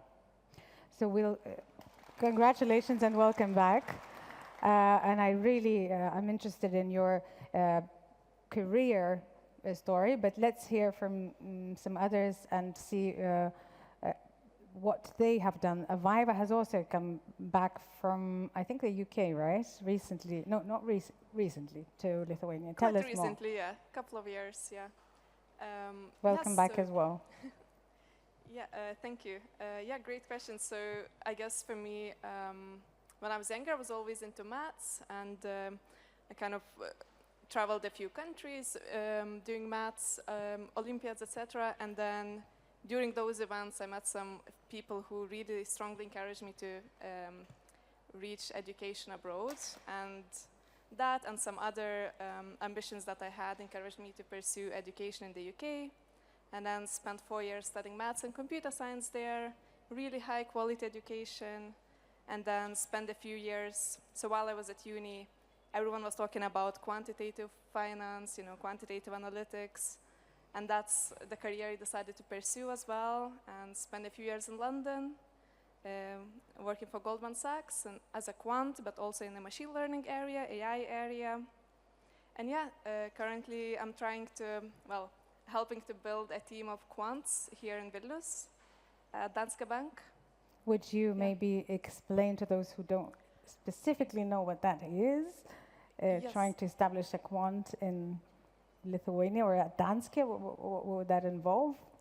Yes, great question. So actually, I would say Danske Bank is probably like one of the first companies that have that sort of role, because previously in Vilnius you couldn't really get, quantitative finance roles, and that involves like a heavy understanding of maths, like in-depth understanding of maths, statistics, and then also ability to code in a very low-level language, and also knowing finance. So it's quite a niche area where you need to know all three parts, and then it's quite hard to recruit and find people for that area. So the role involves a lot of mentoring, etc. And education abroad is particularly valuable because there you have the quantitative finance roles.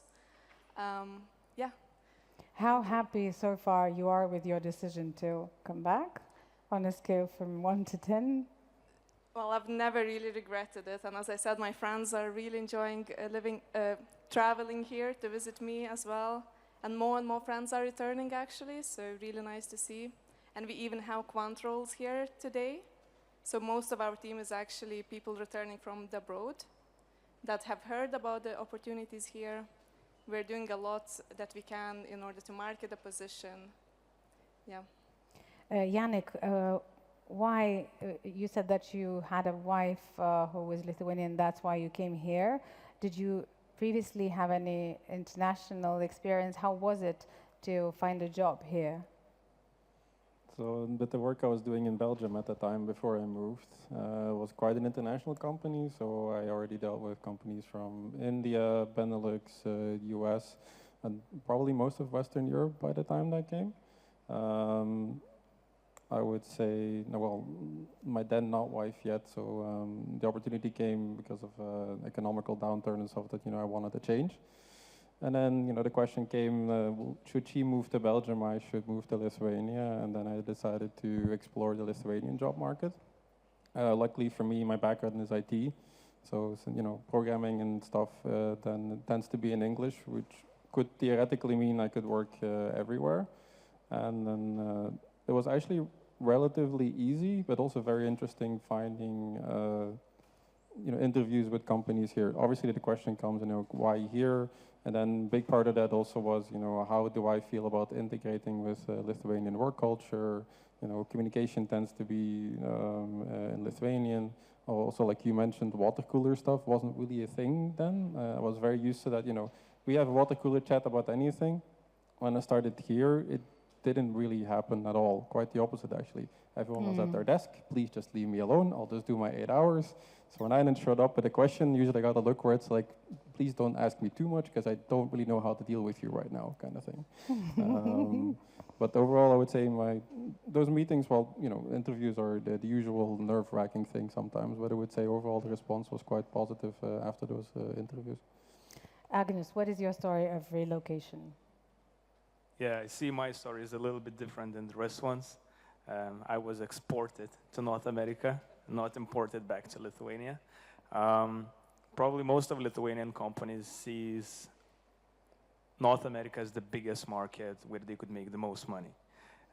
I was crazy about North America. I was crazy about USA because of basketball. And at that time, Teltonika wanted to open North American market. And they thought, okay, how we could find someone who will be dedicated, who will leave, friends, family, and will be ready to go to North America and look for new opportunities.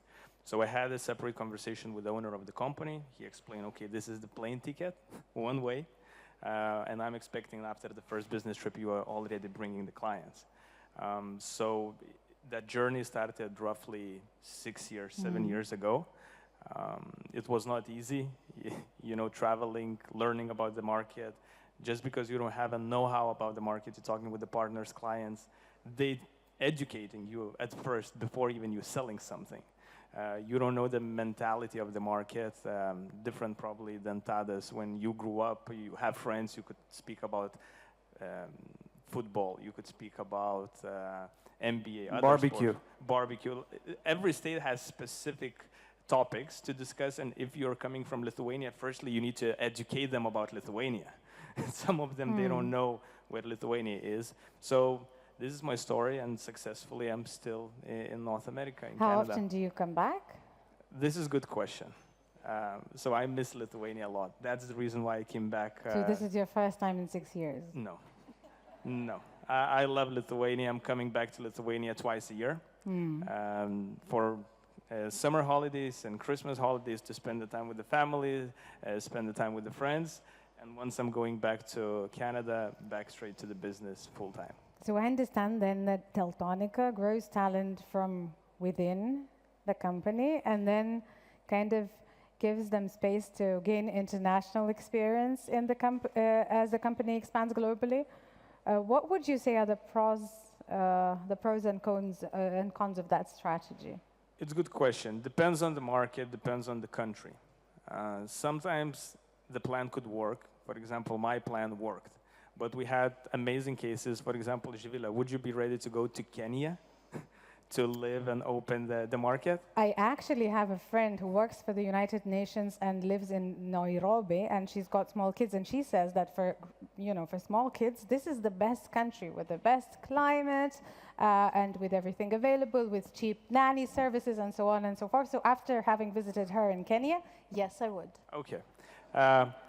So I probably chose wrong country. But overall, we have 27 offices, and we have the cases when someone wants to relocate and try to build their career in that specific country. But we have as well countries such as in Southeast Asia, Indonesia, Morocco, Peru or Brazil, not even safe countries. So it's very difficult to leave the family members, very difficult to leave your friends and start to build a business in that new country. But what is the benefit for the business perspective? That person, once relocating, he is already bringing the company's values immediately from scratch. And once he hiring even the first employee, he's already presenting the company as his own company. In those cases, when you need to hire someone locally, where is the benefit of that? That he knows the legal things, he knows maybe people who could work for you, but he doesn't know the company's value. So it's very 50-50 answer. Every company needs to risk if they want to be successful, and it's two type scenarios. At the same time, once I relocated and once I started to lead the company, I don't know any Canadian legal at that time. So you need to find someone who knows the legal. You don't know any about the business types, about certificates, like different stuff to start even business. So you learning even from the clients, from expensive mistakes. But at the same time, you at least bringing the company's value. Do you remember one expensive mistake, as you put it, that you would want to share with us? I don't know if our legal team would let me to share right now. But most of the time that Lithuanian companies making a lot of decisions pretty quickly. And in those big corporations in North America, specifically probably the ones who used to work with America or knows, most of them immediately suing, and most, I think, of the lawyers globally based in USA and Canada. So mostly everyone is suing you for any case. Lithuania is taking decisions quickly, you say. I think, Yannick, this is something that you have mentioned when we had a little conversation before that panel, that you know, there are lots of bureaucratic processes in Lithuania, and some things do take time, but in terms of connectivity, reaching out to people here, it's much easier. So maybe that's the international experience you would take from Lithuania to bring back to Belgium, if you ever needed to come back. In part, yes. I think the benefit Lithuania and in conclusion also Lithuanian talents have, there is no archaic infrastructure. As an anecdotal example, like when my family and friends, I was like, what do you mean about that? It's like, well, you know, when I go to like a provider or something, like I need fiber internet, I can sort it out in 10 minutes. It takes you 3 weeks to do in Belgium. The same thing applies to similar things. You want to introduce a new tool, you want to try a new tactic, you talk with a few people, 2 weeks later you're working with a new tool. If I would do this like in other companies in most Western Europe, then okay, like we need to sign this document. Like you said, maybe a lawyer gets involved, maybe this or that, or like the boss of the boss has to sign off because it's an additional budget. You don't really have that here because that structure doesn't exist. So that stuff is much, much faster. So I think in the previous panels was also mentioned, you know, in like American markets, there's a lot less red tape. I think it's the same in Western Europe. There's more red tape in Lithuania. So if there's anything that they could and probably should learn from Lithuanian companies is remove some of the red tape. It will actually make you more money as a result of it. Would you agree with that, Rosita? And before you comment on that, I will just want to explain to everybody your achievements. You have established a new global business service center for Dexcom EMEA operating out of Vilnius, a big multifunctional center with over 500 employees from many countries. Another global multifunctional business services center which employs over 4,000 employees. Global anti-money laundering operations across the Nordics, Lithuania and Poland with over 2,000 employees. What is your take on this value of international experience debate?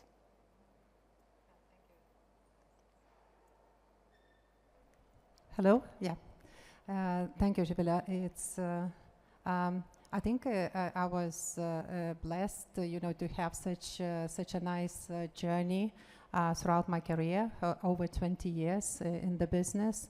And I've been at 3 companies only, but there's always been something burning, like burning platform. And I'm the person who loves sorting things out, to understand them. I'm a really curious person, and getting involved into those challenging situations. And I'm pure Lithuanian. Have done all my international activities out of Lithuania. Did live abroad, but these were like short-term assignments. But have spent time on planes quite a lot. This was also a choice that family was here in Lithuania, and family was a big driver for me to be part of this international journey. What I've taken through those years and learnings, that with every challenge you become much more strong for your next journey. And I think this may be something which is common for us as Lithuanians. We want to be successful. We really, if we take an activity, a challenge, we want to complete it with the best outcome. Not afraid to fail, but we are fast to recover. And I think there's also always out-of-box thinking, I would say. Many Lithuanians that I have met abroad and here in Lithuania. So it's very much this urgency to succeed, which sometimes can be painful. But you learn from that, and with this international background, yes, I had many learnings, and super happy to proceed to another one where I taken a new position just 3 months ago, and my colleagues asked, why did you do this? It's like, isn't it enough, what you have already? But probably not. This is some curiosity, maybe the other one area. Urgency to succeed, but then on the other hand, no fear of failure is what you said. Do you spot any differences in those Lithuanians who you employ, who have got international experience, having worked abroad, and those who have studied and mainly worked in Lithuania, and what are those?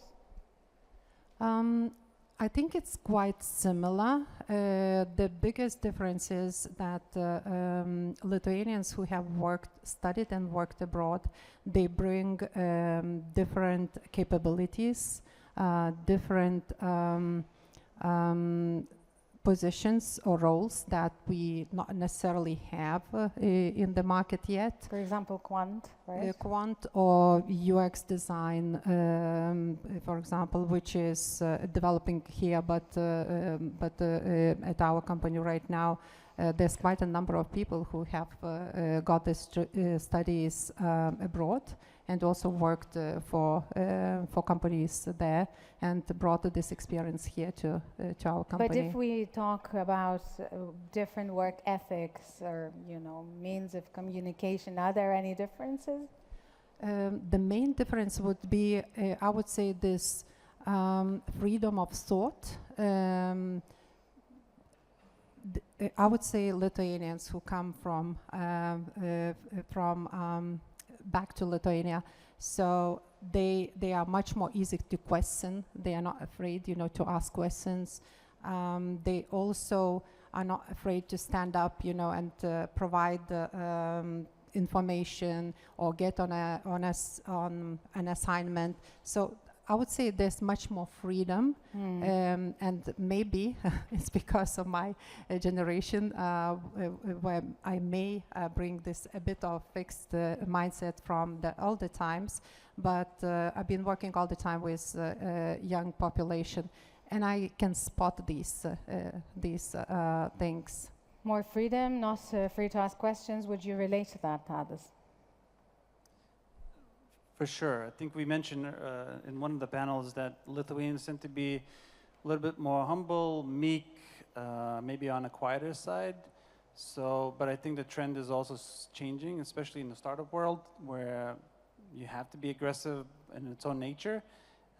I've noticed that, even in Lithuanian startups, if you want to do business with a New Yorker who's ready to run you over and take your last shirt, you have to stand up for yourself and for sure mean business.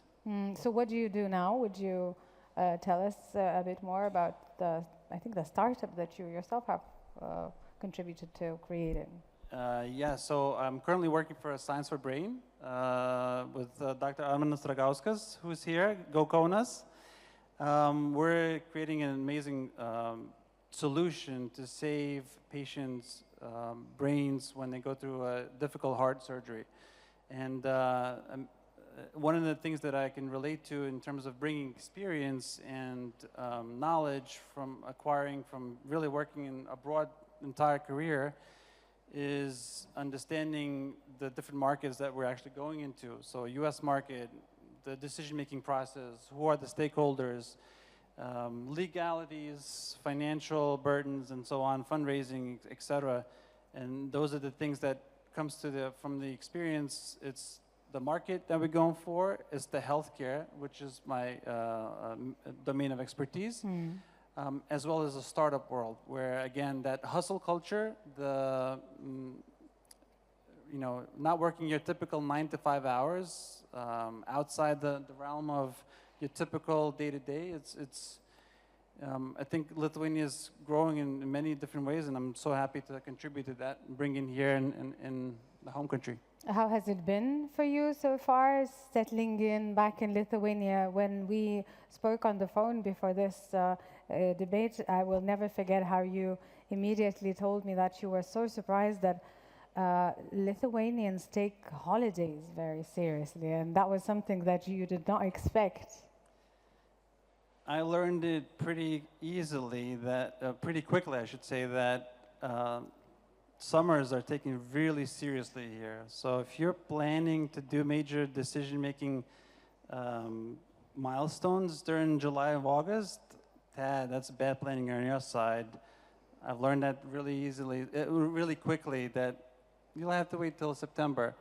But also learned small is good as a country. I literally called VMI, and I got a real person on the phone after 2 beeps who answered questions and solved my problems or challenges that I had in 5 minutes, which is, I've called the state of Florida legislative things to solve for taxes. I was on hold for 2 hours, call got dropped. I was on another call for 2 hours, call got dropped because I went into after hours. And then the third call was 1 hour hold for the person just to tell me, here's a different number to call to solve this issue. This is way, way smoother over here. Not talking about the healthcare and other things too. Which you would compliment again. I mean, you would, say nice things about the health Absolutely, compliment from all my heart. Would you expand on this a little? We need to feel better about ourselves, those who permanently live here, I mean, those who live in other countries as well. Maybe that would be, help them make the decision to come back. Actually, guys, Asveikata is not a really bad thing at all. In fact, I think it works way smoother than healthcare in the United States. So when you know how much it's going to cost you, you get your results within half hour, and you get your care and at a fraction of the cost in the US. I mean, when I ran my startup and had to pay for employees' healthcare, it's staggering. I mean, it's 10x or more what your employer, even for private insurance that they pay here. Huge, huge difference. And I think, assuming that the new tax laws will not going to change too drastically, I still think this is super, super efficient and great benefit to have. Thank you. Vaiva, what would you... Maybe quickly add a joke to that. Try to fill in your taxes in Western Europe compared to Lithuania. In Belgium, it took me 3 days. Here, it takes me 5 minutes. And in Belgium, you would probably do it on paper. On paper, literally on paper. You get a giant envelope where it's like, hey, please fill all this stuff in. Here it is, log in, click OK, and I'm done. Yeah, thanks for pointing that out. It's important to emphasize that all over again. Vaiva, what would you say, what would you define as the biggest value of what we refer to as international experience here? Yeah, I would say the biggest value of international experience, I mean, for me personally, it was definitely the job opportunities, like the roles that you don't have here, you can get abroad. Then the second thing would be really high quality education. Like usually if you do go to pursue studies abroad, you do go for like the top tier universities usually. And global network as well. I would say it's extremely valuable. I think initially I thought that maybe it's a drawback actually of not being in Lithuania, you know, because if you study here, you probably meet people here, etc. But actually, people who do return back home, they do end up in like really respectful, high-end roles, right? And then knowing these people is actually extremely valuable. Yeah. Agnes, would you single out something as, I don't know, a drawback of international experience? Couple of things, and I want to come back to one of the topic of what Rosita said about the freedom as well. Question probably for the rest of the panelists. Most of you, even Yannick, you Belgium. So most of you have been abroad in different countries, and as you said, you learned that freedom. And I feel the same that once I'm in Canada, you know, everybody is socializing, chit-chats, everything. Once I'm landing in Lithuania, to see those sad faces and try to have the chit-chat is so difficult. So my question, once you've been so open in the country before and you're coming back to Lithuania, Lithuania is not changing you and you are not, because once you moved first, it was difficult as well to change it. And right now you're coming back and you need to adapt again. You are not the same anymore. You could not have those chit-chats as you used to because the rest ones think that you are different from the group. So maybe you could tell if you had any experiences like this. What about your own experience, Agnes? Do you feel like... I even saying to my family, even said today, once I landed to the airport, immediately I could say how sad it is in Lithuania from the faces, you know? Nobody is smiling, nobody is saying any compliment. Is that any longer relevant? I mean, this is the story like of 10 years ago from my perspective. It's still happening. Okay, let's see. Tade. Maybe you could elaborate more, guys, but for me, if you're smiling to someone, you will not get a smile back. Tade, have you become like more reserved and not as free since you've come back? Well, I guess I always had that stoic, serious look in the United States, so coming back here, I guess it blended in really quickly, naturally. But to my surprise, jogging, and everybody says hi, hello to everyone, I did not expect that. So you haven't tried jogging, probably. I need to start at the jog. Does anyone else have any input to make? I do sometimes joke about the elevator effect. Like if I step in the elevator, Lithuanians will tend to turn away from each other so they don't have to say good morning. That still happens. What about Belgium elevators? I mean, do they high-five each other? Yeah, pretty much. Okay. Well, maybe not quite high-five each other, but... In Canada, usually giving compliments and having the chit-chat, trying to have a conversation on the way. Of course, in the elevators, you're spending much more time in the big buildings comparing with Lithuania. But it's very similar. I would say it depends if you know the people. Like if I compare 11 years ago till now, 11 years ago it was, I should not say too much. I actually have an anecdote with a now very dear colleague of mine. We started roughly at the same time. I walked to her desk, I said good morning, she froze. Now we talk like nothing's happening, but if I compare it to now, if it's people at my office, we have the water cooler stuff. We created that connection over time where it's like, yeah, okay, I can talk with these people, that's fine. As soon as I leave the building, it's different. Like I don't feel like I can say hello to everyone like in the store, for instance, like I could do in Belgium. But Agnes, did you mean that like as a negative aspect or? No, it's not negative. It's, you know, you coming back home with a smile, you know, you want to chit-chat or something, or you got used to it. For example, in Canada, you're going to work, and on the way to work, next to the traffic light, even the guy could stop and say, I like your style today. Imagine what kind of energy boost as well you're getting, confidence boost. In Lithuania, nobody even giving any compliment, specifically guy to the guy, you know? In Lithuania, this is big taboo even to give the compliment to the guy. I wouldn't say nobody, but I would just say that if you go to the US and you go to a supermarket where you just want to buy goods and someone starts to comment your purchases and the cashier to, you know, have a small talk, that's annoying. Again, maybe I got used to it. They even have the full-time job, someone standing in front and just saying, hey, how are you? Yeah, okay. So these are the differences, you know, what I see lately. I mean, North America is a bit extreme when it comes to that. It's you have very to extreme. admit as well. Like, I think Western Europe is sort of in the middle, but yeah. Tadas, one last comment, and I will open this up to the audience. Maybe you do have your inputs about international experience. Maybe you've got a question or two as we are about to wrap up this discussion. This is becoming interesting, but now we're talking about cultural stereotypes more than career advices. I have to comment on the supermarket just because you said it. In Florida, you're going to be chatting forever, and the line is going to be out the door. In New York, if you start chatting like that, they'll think you want something from them, and you're going to steal something and like get away from me. In Lithuania, well, I'm not going to make that comment. Okay. Does anyone want to raise their hand and say something? Yes, we see Gerald. Any other hands? A second hand in row 3, and then one more in. No, that's row 4 and row 3. So I'm going to try to ask for a microphone maybe, and we will collect these 3 questions or comments before we round up. Would you maybe introduce yourself briefly? Hello. I'm Gerald Kasulis. I'm born in Lithuania, grew up in the UK, and live in America. So I couldn't agree more with what Agnes has said.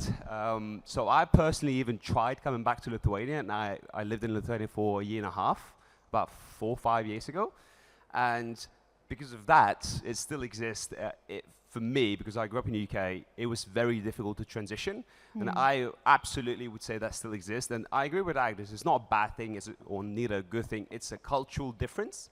And for instance, I think you illustrate perfectly that cultural difference when you don't agree with them, right? So I think that just illustrates that difference here. And I think neither one of them is perfect, right? And I absolutely agree. Sometimes, obviously, you don't feel like necessarily having that conversation in America. I live in the US now, where that conversation is going to come left, right, and center.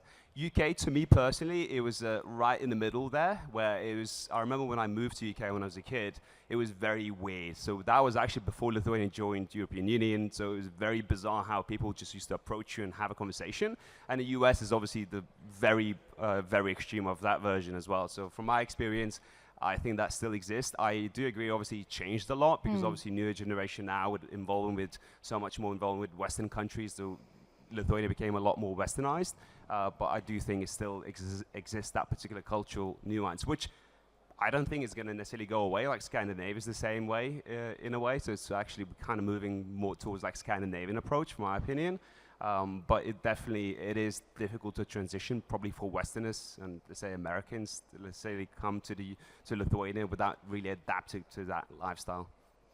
Thank you very much. Thank you for your comment. Let's give the microphone to the gentleman in row 4 and hear from you. If you could introduce yourself briefly, that would be lovely. Hi, I'm Nerius. I'm living everywhere but nowhere. I have no home but many apartments to stay. I'm also from Cities of Learning Network, which is an international one, grown in Lithuania, copied from abroad. We promote international experience to young people. Today I heard a lot investing in young people. I want to hear very inspiring personal stories, that's great. But I'm curious from the company perspective, from organizations you work at, how do you value, recognize, and grab people with international experiences which are not necessary formal master PhD degrees? I'm talking about young people who went volunteering abroad. I'm talking about young people who, instead of doing summer job, they chose to do a summer youth exchange project. Yeah, so how do you do? So this is a question to employers, basically, right?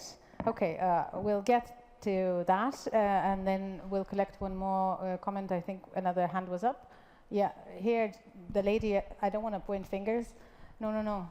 Okay, let's take the question that we've just heard now from employer perspective. I think that would go to Rasita, that would go to Agnes, right? What would you say? How and to you, Tadas, how would you value? Does it matter if someone has not studied, but volunteered abroad? Do they get 5 points more, when you're conducting job interviews? This is the rough question. Maybe I will start. Yeah. So it won't add the points. We just have had, this situation. I'm not sure how much you heard about the final exams where some points were added, and we had quite a nice outcome there after the high school graduation.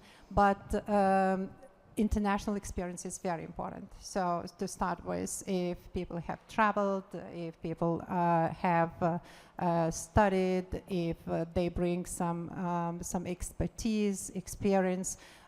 We also work with the GLL, where we post our some job ads, especially the ads where we don't have those qualifications or we have only few of them in Lithuanian market. So we try, to really share this opportunity for specialists to join, and we welcome all Lithuanians to come back.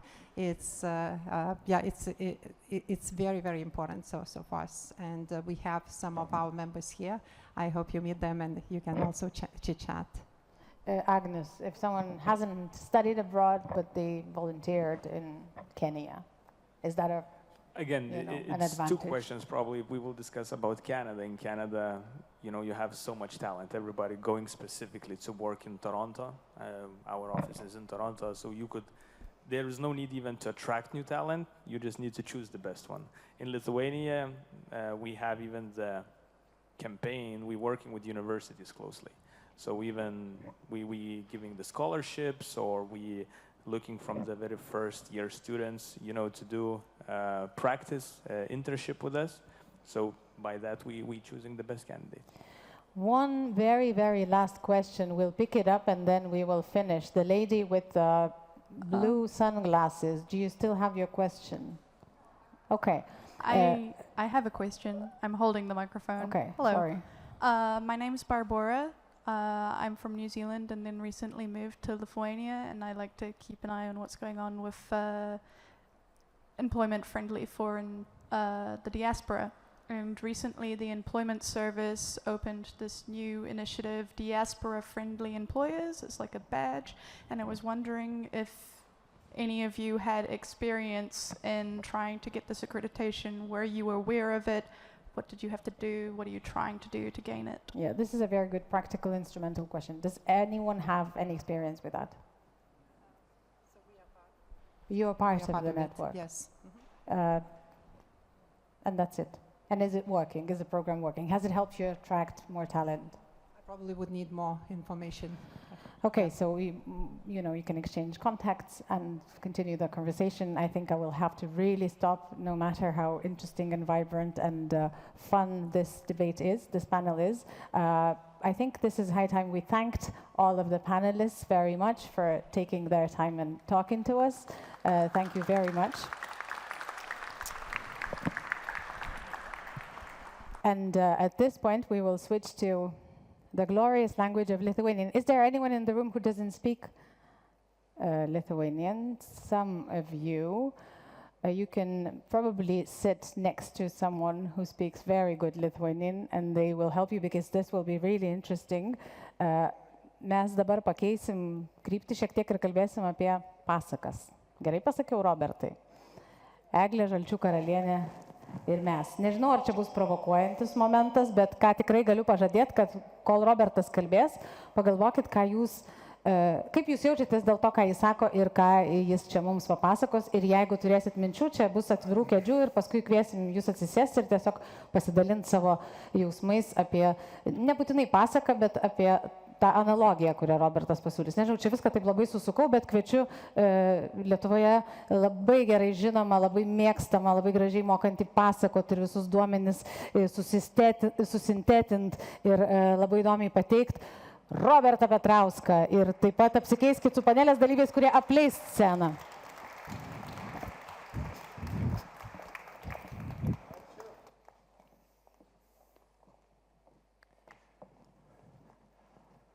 Labą dieną visiems, broliai ir sesės.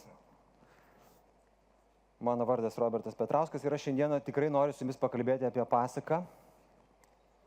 Bet prieš tai turbūt vos keletą žodžių turėčiau pasakyti, kad pasaka greičiausiai reiškia ne tą, ką mes pagalvojame įprastai išgirdę šitą žodį. Nes kai mums pasako kažkas pasaka, tai ten greičiausiai kažkoks išgalvotas pasakojimas iš vaikystės, tokios stebukliniai dalykai, kurių gyvenime realiame nevyksta ir taip nebūna. Mes gyvename kitokiame pasaulyje. O aš jums noriu pasakyti, kad pasaka yra sustingusi tiesa arba mito ašara, kuri gyvena mumise ir kuri mus veikia pasąmonėje. Pasakos ir mitai yra kolektyvinė pasąmonė, kuri mumis veikia.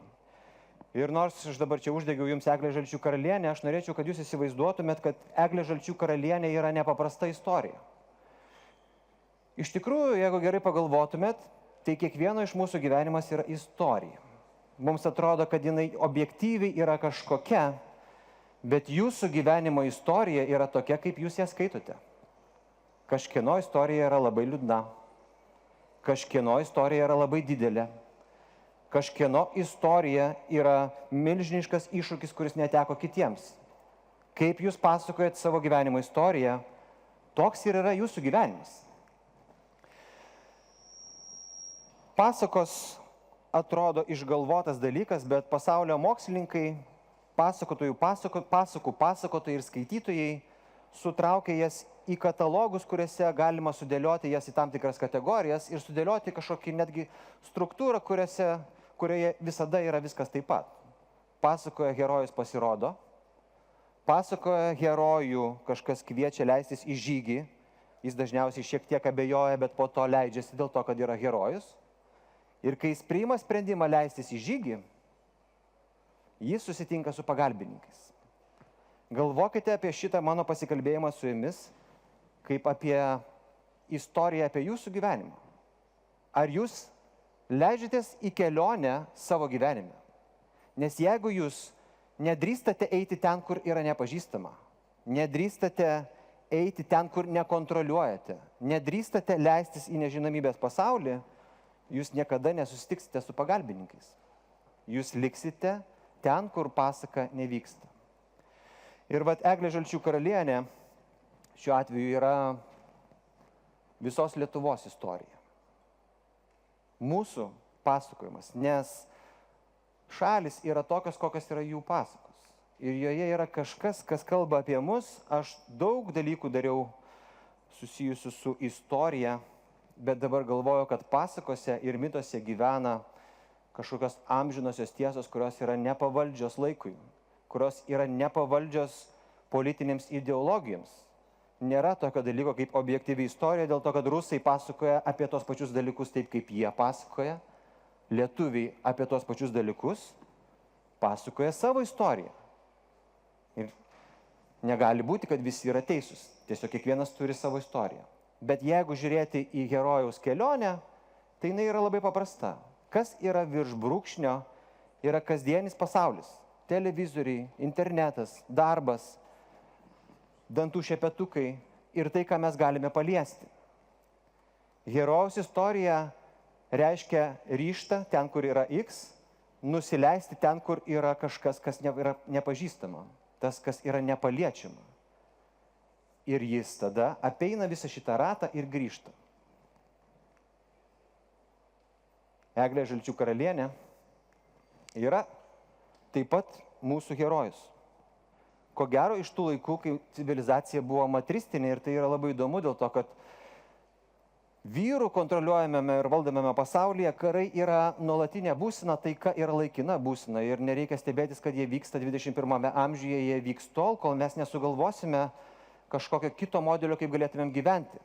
Mes galvojam, kad negalim sugalvoti, bet gali būti, kad Eglė Žalčių karalienė yra iš seno palikimo, apie kurį rašė Marija Gimbutienė, iš tų laikų, kai vyrai su moterimis nekovojo dėl lygių teisių, o pripažindavo vienas kitą ir vyrai nesiginčijo dėl to, kad moteris yra maitintoja, nuo kurios prasideda viskas.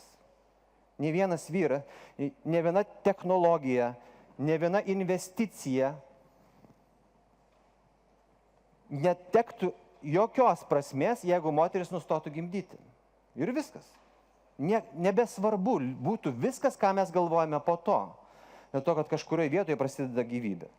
Gali būti, kad Eglė Žalčių karalienė yra apie tą seną Europą, kuri egzistavo prieš maždaug 6000 metų prieš Kristų, kuri mažiau kariavo ir daugiau darė gražių dalykų.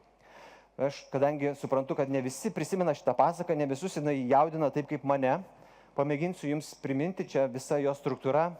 Eglė duoda žodį, Tai yra jos pakvietimas į kelionę, jinai pasižada ir kai žalčiai atvažiuoja jos pasimti, jos šeima nori jos neatiduoti. Bet kažkokiu metu po 3 karto, kai Gegutė pasako, kad jie čia nori jūs apgauti, Eglė prisimena savo pažadą ir sako, kad tai mano kelias, tai yra mano likimas. Puoškit mane sesės nuotakos kiku ir kasas šviesesės pinkit vainiku. Dėkui tau, tėvelį, kad užauginai, kad valužę valią man davė jaunai. Vienas iš dalykų, kuris žmonės skiria nuo gyvūnų, yra tai, kad žmonės, skirtingai negu gyvūnai, gali duoti pažadą ir jį ištesėti. Eglė daro žingsnį, kurį ne visi išdrįsta padaryti. Ir tada paaiškėja netikėtas dalykas. Kai jinai atsiduria jūroje, požemio pasaulyje, visose pasakose yra 3 lygmenys pasaulių. Virš mūsų, ten kur dangus, mūsų pasaulis ir tai, kas yra žemiau žemės, požemio karalystė, ar tai būtų šulinys, ar tai būtų po žemė, ar tai būtų po jūra, mes nežinom, kas ten yra ir mums tenais yra baisu. Broliai nenori išleisti Eglės į tą pasaulį dėl to, kad jis mums yra nepažįstamas. Ir labai gera buvo diskusija apie tuos lietuvius, kurie nesišypso, tiems, kurie gyvena požemių pasaulyje. Mes jų nepažįstame. Jie mums yra įtartini. Labai yra įdomus dalykas. Lietuva yra šalis, kuri yra prie jūros, bet jūros nemyli. Jūra mums visada buvo priešiška teritorija. Nepažįstama, neužvaldoma, nekelianti nuotykių ieškotojų. Mes nesame jūreivių šalis. Jūra yra svetima teritorija, kur kažkas yra ne taip kaip pas mus, kur kažkas yra ne iš mūsų pasaulio. Bet kai Eglė nusileidžia į tą pasaulį, kuriame visi galvoja, kad yra baisu, paaiškėja, kad jis yra gražus, kad ten yra smaragdo rūmai, kad ten yra nuostabus grožis ir kad žaltys nėra bjaurus, o gražus. Lieknas ir išbalęs, jaunas, išdidus, garbanos jo žalios, Žilvinas vardu. Eglė nustemba, jinai tikėjosi, kad jai bus sunkiau, kad jos iššūkis yra didesnis ir tada jinai netikėtai nustemba. Spindi, kaista. Jin patenka į tą jūrų karalystę ir pamato, kad tenai nėra taip blogai, kaip jai visi bandė pasakyti. Nėra baisu ir tas žaltys nėra šlykštus, kaip jai bandė pasakyti. Ir tada jinai sugalvoja labai svarbų dalyką. Jinai yra žemės gyventoja, Eglė yra iš žemės, jos šaknis yra žemėje. Jinai myli savo šalį, myli žemę, iš kurios jinai atsirado, bet jinai myli ir savo naują pasaulį ir jinai nori juos sujungti. Jinai prašo, kad Žilvinas nebeskandintų laivų, kad priešiškumas tarp žemės ir jūros, tarp žemės ir dangaus, tarp to, ką galima žmogiškai paliesti ir to, ko negalima suprasti, tarp kažkokio dvasinio dalyko, įvyktų santuoka. Ir jinai padaro mažytį sujungimą ten, pas Žilviną. Jinai išsireikalauja, kad jis duotų pažadą. Jūra nuo šio laiko bus visiems gera, saulėje sužibus žaisį su vandenim ir Baltija rami bus, kol tu su manim. Žilvinas duoda sąlygą.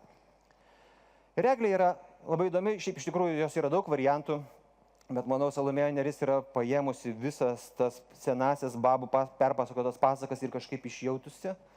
Ir labai svarbi yra vieta, kad Eglė yra be galo laiminga, skirtingai negu jos kitos sesės. Jinai yra laimingiausia iš visų. Ji nelieja gausiai ašarų karčių. Supras, kad ten Lietuvoje, ten kur liko, yra ir kitokių istorijų. O čia į karalienę, mėlyną bangų. Čia jis susilaukia 3 sūnų ir 1 dukros, kurie vieną dieną jai primena, kad yra jos gimtinė. Kur ta mama yra mūsų žemė, kur žydi lubinai. Ir Eglė prašo išleisti jos namo. Saulės aš pasilgau, kvepiančių barų, man be galo ilgų brolių seserų. Mes esame iš 2 dalių. Kai išeiname ir sukuriame naują šeimą, mes vis tiek, jūs išvažiuojate, jūs turėtumėt jausti, jūs išvažiuojate į pasaulį, galbūt kai kurie iš jūsų yra pasaulio piliečiai, pripratę gyventi, kaip kažkas čia sakė, visur ir niekur, bet kažkur vis tiek pas jūs širdies kampelėje turėtų būti jausmas, kad jūsų žemė tai yra čia, jūs iš čia ir jūs gimėte čia nebe reikalo, yra kažkokia priežastis. Bet tas sugrįžimas, Žilvinas iš karto jaučia, kad bus blogai, baigėsi, jūs žinote kaip. Broliai išsiaiškina Žilvino vardą ir kai Eglė sužino, kad Žilvinas yra negyvas, kad jis atplaukia juoda kraujo puta, jinai prakeikia iš pradžių drebulę, būk prakeikta dėja išdavikė dukra, virski drebulę tu, visais lapais drebėk, paukštis joks nenutūps prie tavęs, nečiulbės. Prakeikė savo dukrą, tada prakeikė savo sūnus, jums nelemta, sūnai, augt berneliais dailiais, jūs užkeikiu nūnai, virskit medžiais žaliais. Ąžuolas šios laukos, bus miškų pažiba, uosis oš ir kukuos, gegužėlė raiba ir berželis prie jo, liemenėlio dailaus, mergužėlė rimos, kai bernužė jų lauks. O pačiam vidury, užsiskleidus skara, aš, eglelė niuri, seno žvejo dukra. Ir vienodai tamsi vasarėlė žiema, mėlynam liūdesy, rimosiu laukdama, man prie šono linguos sūnai milžinai, priešais jūrą banguos, amžinai, amžinai. Šitoje vietoje aš baigiu pasaką ir jums užduodu tokį tylų poetišką klausimą. O kas jeigu ta paskendusi amžinam mėlynam liūdesy, laukianti, kol kažkas pasikeis, yra ne Eglė, o Lietuva? Psichologinis žvilgsnis į šitą yra toksai, kad Eglės reakcija į realybę, kad jos šeima nepriima jos naujo vyro, kad jos šeima nepriima jos naujo pasaulio, kad jos šeima nenori nieko girdėti apie tai, kad žaltys yra visiškai okei jai ir padaro tai, ką padaro, Eglė nuneša į savižudybės momentą. Jinai negali priimti to, kaip yra, negali ištverti to skausmo, kuris jai tenka, ir jinai sustingsta. Jinai nužudo savo sūnus ir dukrą, paversdama jos medžiais, kurie yra nei gyvi, nei mirę. Teoriškai mes visą laiką tikimės, kad jie kažkaip atgims, jie užaugs, bet tada ir broliai juodvarniais lakstantis turėtų lakstyti juodvarniais ir niekada netvirsti jais, o turėtų atvirsti. Eglė, kaip pasakytų kokia nors psichoterapeutė, pasirenka aukos jauseną, kadangi yra ne taip, kaip aš noriu, kadangi yra ne taip, kaip aš norėjau, aš išeinu išdidi, kaltintoja, nekenčianti jūsų visų, prakeikianti ir jūs. Yra tik tai dvi gyvybinės energijos į vieną arba kitą pusę. Libido yra energija gyventi, mortido yra energija, kuri mus neša link susinaikinimo dėl to, kad kažkas šitoje istorijoje, kažkas šitame pasaulyje vyksta ne taip, kaip mes norėtumėm.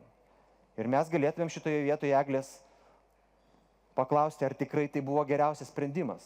Vakar žiūrėjau labai seną filmą, Tarkovskio Stalkerį, ten yra tokia įspūdinga vieta, kurioje Stalkeris sako, kai žmogus gimsta, jis būna silpnas, minkštas ir pilnas gyvybės. Kai ateina laikas jam išeiti, jis pasidaro kietas, surambėjęs ir gyvybė išeina. Taip ir kiekvienas medis. Tas, kuris yra lieknas ir liaunas, jis gali atlaikyti bet kokią audrą dėl to, kad jo neįmanoma palaužti. Lūžta medžiai, kurie yra seni, sudžiūvę ir pasidaro kieti. Išvada yra, kad silpnas ir netvirtas yra gyvybės palydovai, kietumas ir stiprybė yra mirties palydovai. Ir vanduo, būdamas minkščiausia medžiaga pasaulyje, kokią tik tai Dievas sukūrė, visada įveiks bet kokį kietą daiktą, net ir akmenį. Egliai trūksta lankstumo, trūksta išgedėjimo momento. Mes kartais sakom, kad galbūt jinai kažką sugalvojo, paversdama savo vaikus medžiais. Ir iš tikrųjų, jeigu žiūrėtumėm mūsų pasakas, mes pamatytumėm, kad gyvybės ratas, dabartinis žmogus galvoja, kad viskas baigėsi su jo mirtimi, senesni žmonės žinojo, kad viskas sukasi aplinkui. Ir gyvybės ratas pasakose yra toksai, žmogus mirė, jį palaidojo, iš jo kaulų išdygo medis, tada iš medžio, kuris negali vaikščioti, atsiranda gyvūnas, tada iš gyvūno atsiranda paukštis, kuris yra stebuklinga būtybė dėl to, kad jis gimdo 2 kartus, padeda kiaušinio, o iš kiaušinio kažkas išsirita. Ir vat iš paukščio pas mus visada sugrįžta žmogus, kuris turi dvasią. Todėl medžiai yra pati pradžia. Ir aš sakau, kad mūsų Eglė Žalčių karalienė, kuri yra nepaprasta pasaka, kuri yra pati svarbiausia lietuvių pasaka, baigėsi ne ten, kur jinai turėtų baigtis. Negaliu čia dabar parodyti, bet jinai turėjo pakilti, sujungti tuos abu pasaulius, ką ir norėjo, ir įgyti žinojimą tokį, kokio neturi, kas nebuvo ten žemai. Čia yra istorija apie tai, kaip būtų, jeigu krikščionys nužudė Jėzų Kristų, nebūtų surengę Velykų, nebūtų pripažinę, kad kažko padarė mes negerai. Mes nužudom savo jūrų dievą, savo jūrų dvasį ir sakom, čia viskas gerai dėl to, kad jis šliužas. Bet Eglės istorija šitoje vietoje baigėsi. Toje vietoje, kur pasaka turėtų baigtis ilgai ir laimingai, mes turim priešingą istoriją. Jūs žinote pasaką apie Sigutę? Lietuvių pasakos šiaip žiaurios yra. Ir aš kažkodėl prisimenu visą laiką, mano baba mokėdavo tik vieną pasaką, tik tai šitą Sigutę. Ir aš prisimenu visą laiką, kad jinai, ten po visų pamotės, ten tų piktųjų triukų, jinai yra įvaroma į duobę ir sudega. Aš tik tai prisimenu. Ir dabar iš šių dienų pozicijos nuėjau pažiūrėti, kaip yra. Ir toje pasakoje yra, pas mus katalogė yra 6 variantai, 4 iš jų baigėsi blogai. Lietuviškos pasakos, kaip Jūratė ir Kastytis. Pist ir nėra. Nei rūmų, nei meilės, nei gyvybės, nieko. Tiesiog baigėsi ir viskas, va taip. Bet Sigutė, netgi va ta Sigutė, jinai turi išsirišimą. Dėl to, kad karvė palaižo jos pelinus, tie pelinai virsta antele, antelė nuskrenda ir pasako broliui, kad ta pamotė padarė čia baisių dalykų ir tada brolis prideda pamotės rankas prie žirgo, tas žirgas išnešiojo jos kaulus ir va šičia prasideda malonumas skaityti, dėl to, kad tam, kas pridarė blogų dalykų, yra užmokama pagal nuopelnus. Taip yra viso pasaulio pasakos. Jeigu darysi blogai, bus tau blogai. Jeigu darysi gerai, tau bus gerai. Eglė eina link tikslo kaip tikras herojus visose pasaulio pasakose ir visose mituose. Įveikia visus išbandymus ir su pagalba raganos įveikia ir tos, kur reikėjo sugrįžti Žilvino ir visa kita, bet kai atsitinka momentas, kai turi įvykti jos transformacija, turi įvykti kažkas stebuklingo, jinai tiesiog nusižudo. Čia sustingimo momentas. Sustingimo momentas, kuris, man atrodo, veikia visus. Nes suprantat, ištarė, kai nusileidžia į požemių karalystę, ją išgelbėja stebuklingi daktarai, kurie žinojo, kad gali jai kažkas atsitikti. Izidė, kai pavogė Hadas į požemių karalystę, jinai sugrąžinama yra motinos Demetros dėl to, kad jai reikia, kad gėlės žydėtų. Ir gaunasi taip, kad jinai trečdalį metų praleidžia požemių karalystėje, bet 2/3 čia. Ifigenija, Psichė, Undinėlės istorija. Undinėlę galbūt geriausiai žinotumėt. Undinėlės istorija yra visai netokia kaip Holivudo pasakose. Ten yra sugriauta pasaka dėl to, kad joje nelieka iššūkio momento ir mirties. Holivude viskas yra taip. Princesė sėdi, nieko nedaro ir vis tiek jisai atjos. Kažkaip vis tiek baigsis. O Undinėlės istorijoje, kurią parašė Hansas Kristianas Andersonas, yra visa pasakų visas pagrindas, visa architektūra. Undinėlė sužino, kad žmonės gyvena trumpiau, nes undinėlės gyvena 300 metų, bet kai undinėlė numiršta, jinai virsta pieno puta ir iš jos nelieka nieko. O žmogus, kai numiršta, jo siela pakyla aukštyn ir jis tampa nemirtingu. Ir undinėlė nori tapti žmogumi, kad būtų nemirtinga. Žiniuoniai sako, kad tu būtum žmogumi, tau reikės kentėti. Tu vaikščiosi vietoje uodegos turėdama kojas ir tau skaudės kiekvienas žingsnis. tu negalėsi kalbėti ir tu negalėsi suprasti, kas yra būti žmogumi, jeigu kitas žmogus tavęs nepamils. Ir jis sako, aš geriu tą eliksyrą. Jis išgeria tą eliksyrą, kenčia, negali nieko pasakyti, tikisi, kad tas princas, kurį jis įsimylėjo, padarys tai, ką jis turi padaryti, bet jis veda kitą. Čia toks lietuviškas posūkis ir čia šitoje vietoje, jeigu tai būtų lietuviška pasaka, kadangi jis veda kitą, aš einu ir nusižudau. Suprantat? Yra struktūra, bet mums čia taip galima, o pas juos negalima. Tada jinai paryčiai sulaukė savo sesių, sesės atplaukė pardavusios savo plaukus ir sako jai, mes už savo plaukus gavom čia tokį peiliuką, jeigu su to peiliu tu nužudysi savo mylimai ir įbersi lašelį į jūrą, tu vėl atvirsi ir būsi mūsiškė, undinėlė. Bet jinai jį myli, jinai negali to padaryti ir jinai daro tai, ką Eglė, sulaukia aušros ir krinta į jūrą ir turėtų sustingti amžinai, pradingti amžinai. Bet undinėlė nedingsta. Jinai, kadangi padarė viską, ką turi padaryti herojus, kaip Jėzus Kristus, ne? Jinai staiga supranta, kad jinai nemirė. Kad dangaus Dievas pakėlė ją prie savo sesių, kad jai reikės padaryti dar ten, neprisimenu kiek, 100 gerų darbų ir tada jinai gyvens amžinai. Jinai galiausiai, laikydamasi savo savasties, eidama užsibrėžtų keliu, jinai nueina, ne taip, kaip jinai galvojo, bet nueina ten, kur jinai svajojo. O mūsų Eglė nenueina. Ir jai tiesiog yra užkertami vartai. Ir šitoj vietoj, aš, Giedrė Žalytė pacituosiu, ne? Mes kalbam apie Eglę, bet argi nebūna taip, kad mes kaip žmonės sustingstame ir negalim išeiti. Nelaimingai santuokui, nemėgstamui darbovietėj, nemėlam mieste, bet kažkodėl neišeinam, nes liekam. Ir pykstam ant gyvenimo. Tie žmonės, kurie gyvena ne savo gyvenimą, ne ten, kur norėtų, dirbdami ne tai, ką norėtų, bendraudami ir būdami ne su tais, ką norėtų, jie pyksta ant to gyvenimo.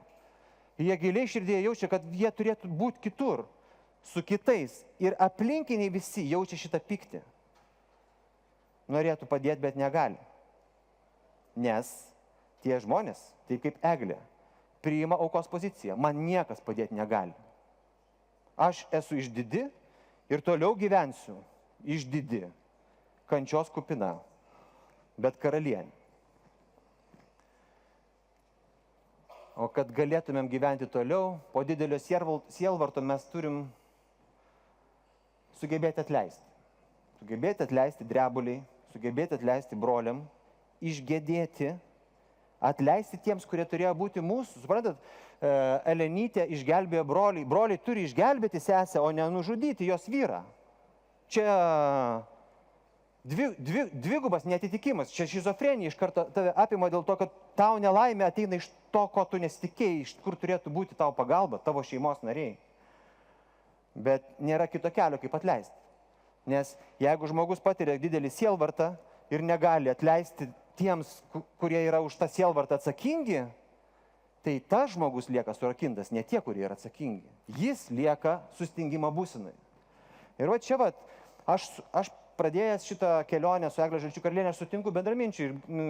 Giedrė irgi taip pat sako, gali būti taip, kad Eglės užsispyrimas žymi mūsų kaip tautos neužbaigtą darbą. Gerai nepasiduoti, gerai nesutikti, gerai laikytis savo, bet dar svarbiau yra sugebėti rasti būdą, kaip gyventi. Mes jeigu ieškosime istorijoje mitų, tai mes pamatysim, kad mūsų mitai yra margirio susideginimas. Jeigu mūsų priešų pilį apsupo, tai davai visus sudeginam ir viskas čia bus va taip. Mūsų dainos apie karą yra liūdnos dėl to, kad mes, kai yra ne taip, kaip mes norėtume, mes užuot sukovoję su tuo, už tai, ką mes norėtume, mes tiesiog supykstame už tos, kurie neleidžia mums gyventi taip, kaip mes norim. Ir va Žalytė sako, mes išgyvename, bet liekame mediniai. Nes išsižadam kitos savo pusės. Ir kita pusė irgi yra be galo svarbi, dėl to, kad aš dabar kalbėjau tik apie Eglę. O antrą pusę aš noriu jums, žinokit, parodyti iš visai netikėto dalyko. Galbūt kažkas pas mane komentuoja, o gal čia čia Petrauskai tu prisigalvoji, tu čia, žinai, viskas ten yra labai gerai, čia nieko nebuvo. Aš norėčiau prieiti prie brolių Lietuvos. Aš norėčiau, kad jūs galvotumėte taip, kad Eglė Žalčių karalienė yra visa Lietuva. Eglė yra jos dalis ir broliai irgi yra Lietuva. Visi yra svarbus tam tikrose gyvenimo situacijose. Ir brolių Lietuvos istorija buvo nesenai nutikusi, kai buvo Eurovizijos atranka. Eurovizijos atranka, kai buvo, ateina tokie vyrukai, padainuoja kažkaip dainą ir Lietuva staiga pasidalina į dvi pusės. Vieni sako, o, kokie faini atsipalaidavę tokie, nu, tokie va. Bet yra kita Lietuva ir sako, kaip jie gali savo leisti tokias nesąmonės daryti. Ateina 4 žodžius kartuoja tos pačius. Visiškai kažkokie nepasiruošę, vat kažkokie balaganas, kažkoks čia gėda Lietuvai ne kažką ir Lietuva susipjauna. Dėl dainos. Broliai yra Lietuva, kuriai negali būti kitaip. Negali Eglė prisigalvoti savo visokių moteriškų dalykų. Bus taip, kaip jie pasakys. Ir Oskaras Koršunovas rašo tokį postą, kuris sulaukė, nežinau, kiek ten tų komentarų. Jis sako, lietuvių problema yra ta, kad mes esam nesugebantis savęs vertinti. Mums Eglės sugalvojimai elgtis drąsiai yra blogai. Mes galim tik save menkinti. Jis ten duoda pavyzdį, kad, pavyzdžiui, Oskaro Koršunovo teatras yra vienas tik iš pavyzdžių. Oskaro Koršunovo teatras yra Lietuvos nacionalinė vertybė, kuri yra pripažįstama visam pasauliu, bet jeigu jūs nueisit Vilniuje į Oskaro Koršunovo teatrą, jūs sėdėsite ant sulankstomų kėdžių, dėl to, kad valstybė neskiria pinigų tokiems dalykams. Jai neįdomu. Mes negerbėm ir nemylim tų, kurie yra didesni už mus. Ir vat Oskaras Koršunovas užsistoja šitos ir pas jį ateina krūva žmonių. Krūva žmonių, kurie priverčia Oskarą Koršunovą sakyti, čia yra kažkoks mūsų prakeiksmas, mūsų savivertė. Mes negalim pakęsti, jeigu mes sunkiai dirbam, nieks negali atsipalaidavęs eiti į sceną. Mums labai patinka tiems, kuriems nesiseka, mums labai nepatinka tie, kuriems labai lengvai viskas sekasi ir pasaka apie laimingą pabaigą yra ne mums, mes nemėgstam tokių išsišokių, mes nemėgstam Eglių Žalčių karalienių, mes žiūrim iš istorinių miškų glūdumos į tuos, kurie spinduliuose vaikšto ir jiems pavydim. Jiems pavydim, bet patys ten nelendam, dėl to, kad čia ramiau. Čia Oskaras Koršunovas sako, kad čia yra apie mūsų savivertę. O jam sako ten Daiva, tai čia 50 metų mus vertė menkinti save ir kitus, todėl esame užnuodyti. Žiūrėkit, kas šį atsitinka šitoje vietoje. Tai visą laiką mūsų, jeigu jūs pažiūrėsite bendroje erdvėje, aš nežinau, kiek jūs būnate Lietuvos socialiniuose tinkluose, jeigu jūs pažiūrėsite, visą laiką yra kažkas kaltas. Pastebėkit. Nežinau, Putinas, premjeras, prezidentas, Trumpas, visą laiką eina, visa energija yra liejama pasakyti, kad kažkas daro ne taip, kad kažkas nedaro to, kaip turi daryti, bet niekas nesako, mačiau jai komentaras, ne, mes 50 metų pabuvom ten, bet mes 30 metų laisvi, prie ko čia mums ten visokie tie, kurie mumis nuodijo. Pas mus visą laiką kažkas kaltas yra. Lenkai, caras, rusai, amerikonai, dar kažkas. Mums čia, ir čia Lietuva susidvejina. Brolių Lietuva sako, šūdas grupė yra katarsis, jų daina yra šūdas ir jinai žaidžia mūsų savivertę. Kaip gali sužeisti tavo savivertę kito žmogaus daina? Tai tu padainuok savo dainą, kad tau savivertė pakiltų. A ne? Tasme, į kiekvieną komentarą, kad gal ta grupė visai nebloga, yra komentaras, kuriame yra neapykanta. Žiūrėkit, aš žiūrėjau šitą istoriją, ten buvo, žinokit, 100 000 komentarų, va šito brūdo tokia jūra. Ir aš savo pagalvojau taip, šita minė pusė Lietuvos nori padaryti su katarsiu tai, ką padarė broliai su Žalčiu. Bet kodėl? Atsakymas yra tas pats. Kodėl? Tasme, tau nepatinka daina, neklausyk. Tu galvoji, kad būna geresnių dainų, sudainuok.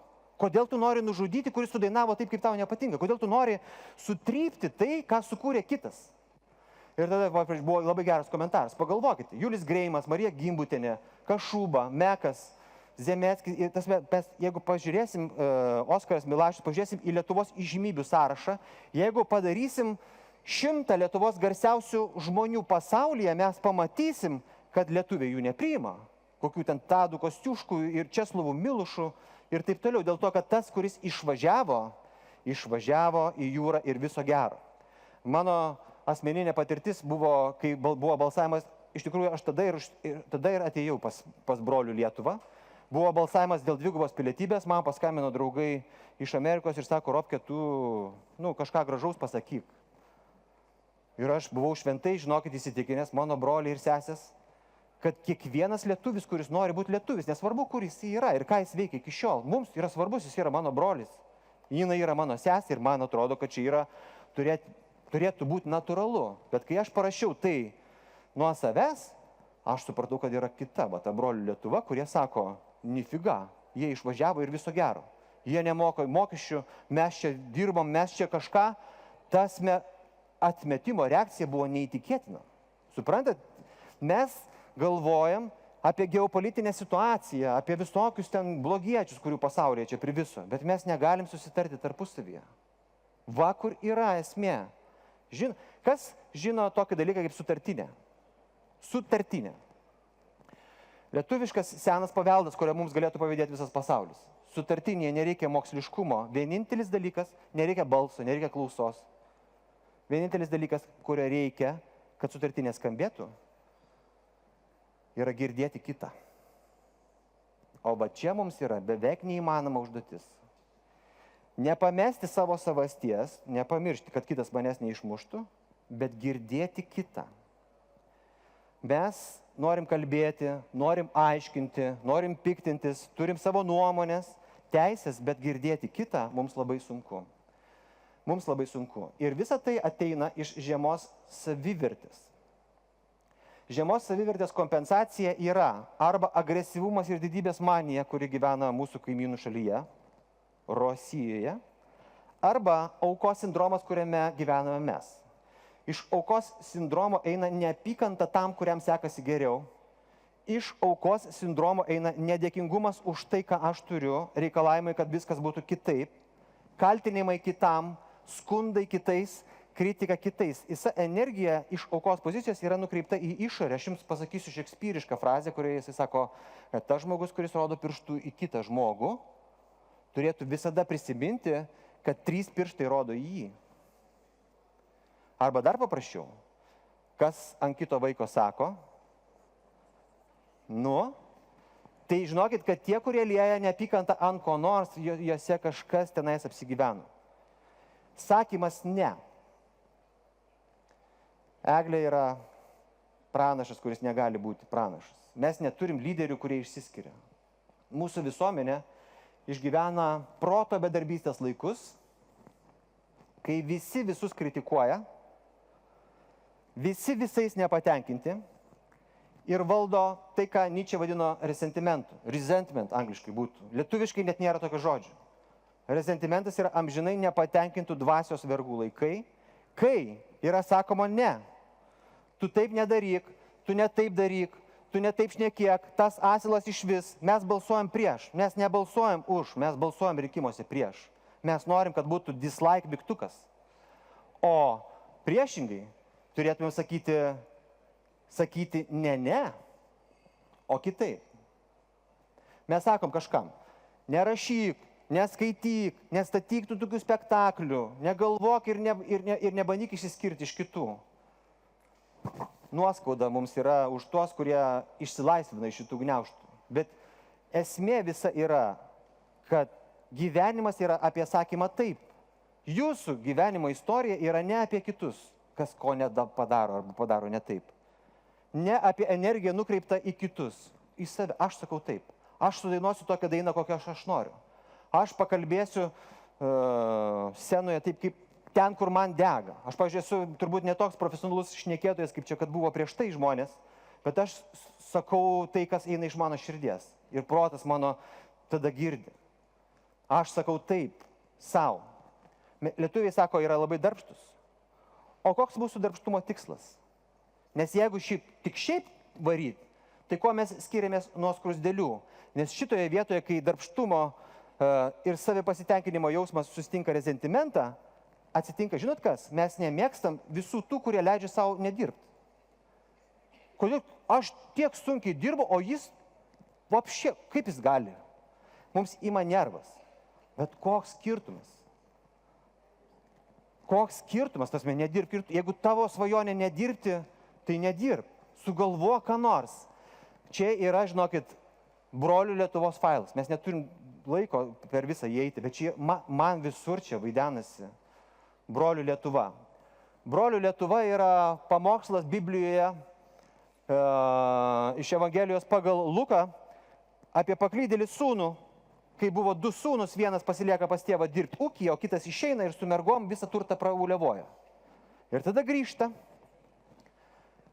klumpa pas tėvą ant kelių ir bando jo atsiprašyti, aš nesu vertas būti tavo sūnumi, o tėvas jam vietoj bausmės sako, atneškite geriausią rūbą, aprenkite mano sūnų, užmaukite jam ant piršto žiedą, apaukite kojas sandalais, papjaukite nupinėtą veršį ir tada valgysime, linksminsimės, nes mano sūnus buvo miręs ir atgyjo, buvo pražuvęs ir atsirado. Čia yra šeimyniška meilė. Ta, kuri neprisimena, kad kažkas kažką netaip padarė. O tada yra Eglės brolių tipo meilė, kai ateina tas brolis kitas ir sako, aš čia tiek metų dirbu, o tu man iš viso nieko nesidavęs. Ir šitoje vietoje brolių Lietuva atsistoja ir ploja. Suprantat? Jie yra už tai, kad tam broliui, kuris suklydo, kuris viską prarado, būtų nubausta, kad jis būtų nepriimtas, kad jis išliaužytų ir būtų vergu dėl to, kad aš dirbau, o jis uliavojo ir dabar tegul susimoka už tai. O mums reikia, kad mes galėtumėm sutarti. Mums reikia, kad mes negyventumėm pasaulyje, kuriame mes galim sutarti tik dėl to, kad negalim dėl nieko sutarti. Negali tai būti. Suprantat, mums reikia girdėti sutartinėje vienas kitą. Mes kalbam apie išorės priešus, bet mes nesutarėm tarpusavį, mes iki šiol po 3 metų karo nesutarėm tarpusavį, ką mes turėtumėm daryti. Resentimentas yra pyktis, apmaudas, nusivylimas, nuoskauda, pavyda, pagiežas, kaltųjų paieška. Ir kad kažkas yra kaltas už tai, kad mano gyvenimas yra toks, koks jis yra. Ir iš to, kad jis yra tik tai toks, kyla šitas nepilnavertiškumo kompleksas. Ir tas nepilnavertiškumo kompleksas yra puikus ginklas visiems, kurie nori nuvesti mus kur nors už nosis. Nes labai lengva patraukti, atiminėti tuos, kurie mano, kad iš jų kažkas kažką atimė. Kad kažkas yra kaltas, kad jie gyvena taip. Kad kažkas turi daugiau. Jūs pažiūrėkite, kiek susilaukia tūkstančių palaikinimų ir ten palaikymo, jeigu tik pasakys, rašom peticiją, kad Landsbergis nebebūtų prezidentas. Ne? Tasme, pusė Lietuvos gyvena ant neapykantos kurstimo ir tuom labai mėgaujasi ir užsidirba politinius dividendus dėl to, kad brolių Lietuva yra didelė. Brolių Lietuva yra didelė. Ir jų tas jausmas, jis yra pagrindinė jų varomoji jėga. Išėjimas. Koks galėtų būti išėjimas?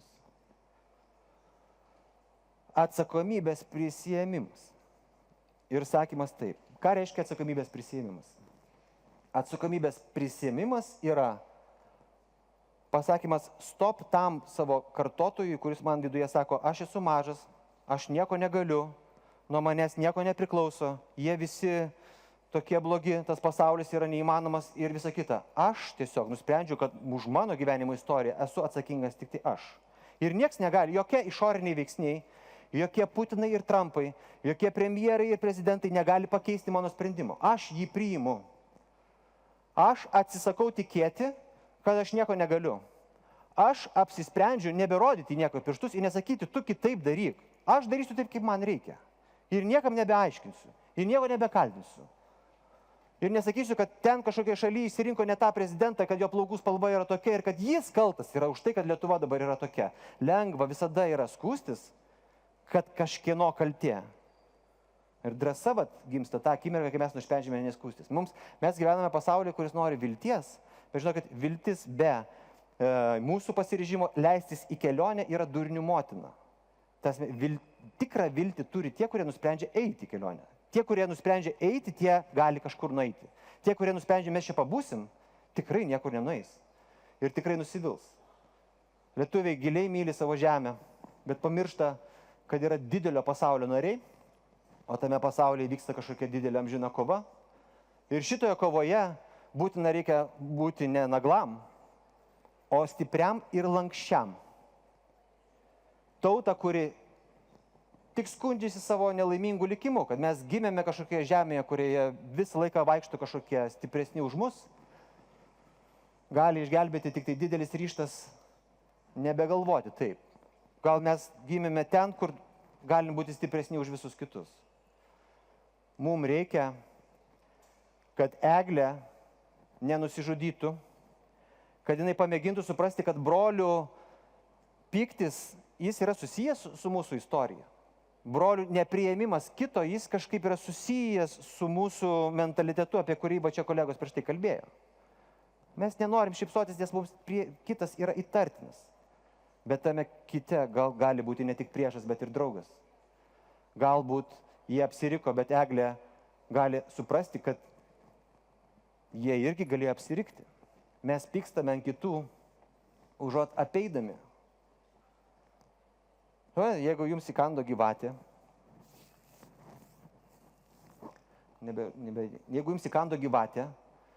jums reikia kažką daryti. O jeigu jūs vietoj to bandot ją pasivyti ir jai paaiškinti, kodėl jinai tau padarė, kodėl tu man čia tai padarėjai, aš nenusipelniau, tu neteisi, kaip tu sau leidai, ir kaip, tai jūs numirsit tuo metu, kol aiškinsit, kad jinai ne tai padarė. Nes ne tame yra, jinai jau įkando ir visa ta energija yra nereikalinga. Mes turime nustoti būti maži, nes mes nesame maži. Mūsų istorija gali būti didelė. Ir mes turim nustoti skūstis. Ar turit problemų? Ar galite ką nors dėl tų problemų padaryti? Tai padarykit. Negalit padaryti? Tai nesiskūskit tada. Nėra prasmės. Nėra prasmės. Sakyti, kad kažkas kažką ne taip daro. Gerai, viskas, čia prisišnekėjau. Ir mes dar visą laiką galvojam, kad kažkas turėtų mumis pasirūpinti, bet aš tokį sudėjau mūsų žemėlapį visuomenės dabartinės. Valstybė gyvena ten, kur yra politika ir ten, kur yra ekonomika. Ekonomikai moraliai neįdomu, pinigai yra aukščiau už visus, laisva rinka viską sutvarko. Politikos galia, jinai skaldo, jinai nejungia. Ir vienintelis dalykas, kuris galėtų mus sujungti, yra mūsų brolių ir sesių bendradarbiavimas. Socialinė sandora, bandymas girdėti vienas kitą ir dainuoti bendras dainas. Mūsų žodis yra būti neteisėtų, tiesiog zakona, o dorų, tiesiog iš širdies. Būti gerų viens kitam, atjausti kitą, pakilti sąmonės žemėlapį vibracijos laipteliais toliau, kur yra pyktis, norai, išdidumas ir puikybė. Pakilti ten, kur yra priėmimas, ten, kur yra protingumas, ten, kur yra meilė, ten prasideda kitas gyvenimas. Ir ten jau niekas negalės pakeisti. Mes gyvename, jeigu ne raudoname pasaulyje, kuriame gyvena tie vergai, apie kuriuos aš kalbėjau, ne? Tai mes gyvename turėjimo pasaulyje. Aš noriu turėti, noriu padaryti, noriu įrodyti, noriu, kad manęs klausytų, noriu. Bet yra ir daugiau. Turėti neblogai, bet yra ir daugiau. Daryti kažką. Būti savimi. Kažką daryti, kažką mylėti ir kažko tikėti. Tas, kuris myli, tas yra drąsus. Tas, kuris yra drąsus, jis turi vilties, kad gali kažkas atsitikti gero. Čia tokia labai svarbi grandinė. Mums reikia būti pasiruošus eiti į kelionę. Ir jeigu pasiryšim eiti, galbūt sutiksim stebuklingų pagalbininkų. Nes taip visada buvo. Kas yra išmintingas? Tas, kuris mokosi iš visų žmonių. Visi ką nors žino, bet išmintingiausias yra tas, kuris žino, kad kiekvienas kažką žino, kad niekas nežino iki galo. Žinot, yra rabino tokia anekdota, pas rabiną ateina ir sako, tai Eglė Žalčių karalienė nusižudė. Sako, jinai teisi. O broliai ant jo supyko, ir broliai ant jo supyko. ir į brolį yra teisūs. Bet sako Rabė, bet jie negali būti teisūs, arba jinai teisi, arba jie teisūs. Nu kažkaip, nu taip, kad abu du teisūs negali būti. Rabinas pagalvoja, sako, nu ir tu teisus. Kažkur ten, suprantat, ten, kur mes esam įsitikinę, kad mūsų pusėje tiesa yra karo būsena. Ten, kur mes pradedam kovoti už teisės, ten prasideda kovos teritorija. Šėtonas prasideda kaip putant angelo, kuris stoja į mūšių šventą ir teisingą reikalą. Ir šitas ratas yra nesibaigiantis. O aš noriu jums pasakyti, kad galbūt neįmanoma būti teisiam. Jūs žiūrite į tą patį, matote skirtingai ir gal reikia girdėti ir suprasti, kad kitas gali kitaip suprasti, kitaip matyti. Mes turim dvi ausis ir vieną burną, bet visą laiką nesustodami čiauškama. Ne? Kartais mums reikia paklausyti. Tasme, mes esame skirtingi. Mums reikia, kad Eglė atstinktų ir priimtų brolių, ką jie ten bebuvo sugalvoję, vardant Lietuvos tos dalykus, tokius, kokie jie yra, ir kad broliai ją irgi pamėgintų išgirsti. Kad jie pamėgintų įsiklausyti, kad jinai yra laiminga, kad jie neturi už ją nuspręsti ir padaryti tik tai taip, kaip jie nusprendė. Ir man atrodo, kad tai yra vienintelis dalykas, kurio mums labiausiai reikia. Mes kalbam apie saugumo strategijas, apie geopolitinę situaciją, karą ten ir visą kitą. Yra viskas labai paprasta. Tas, kuris žino, dėl ko, gali viską. Ir tada žiūrėkit, tas, kuris nežino, dėl ko, nieko negali. Todėl, jeigu mes nesutarsim, kas yra Lietuva, kodėl jinai turi būti, dėl ko mes galėtumėm stovėti susikibę už rankų, net ir turėdami skirtingas nuomonės apie visą kitą, tada nieko nebus.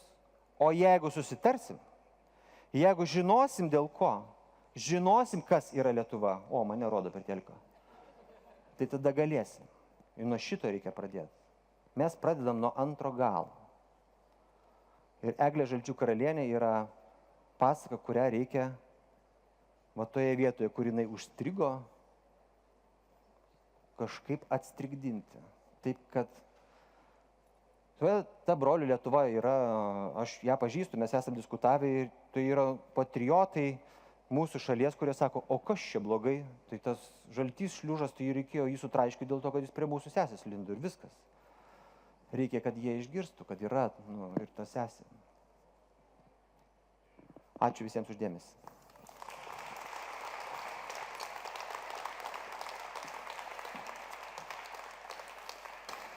Nu, kaip galima sakyti, kad nėra prasmės sakyti, kad kažkas kažką netaip daro? Kaip galima sakyti, kad Putinas negali pakeisti mano sprendimo? Kaip galima nesakyti, kad Putinas kaltas? Yra situacijų, kai tiesiog jisai kaltas.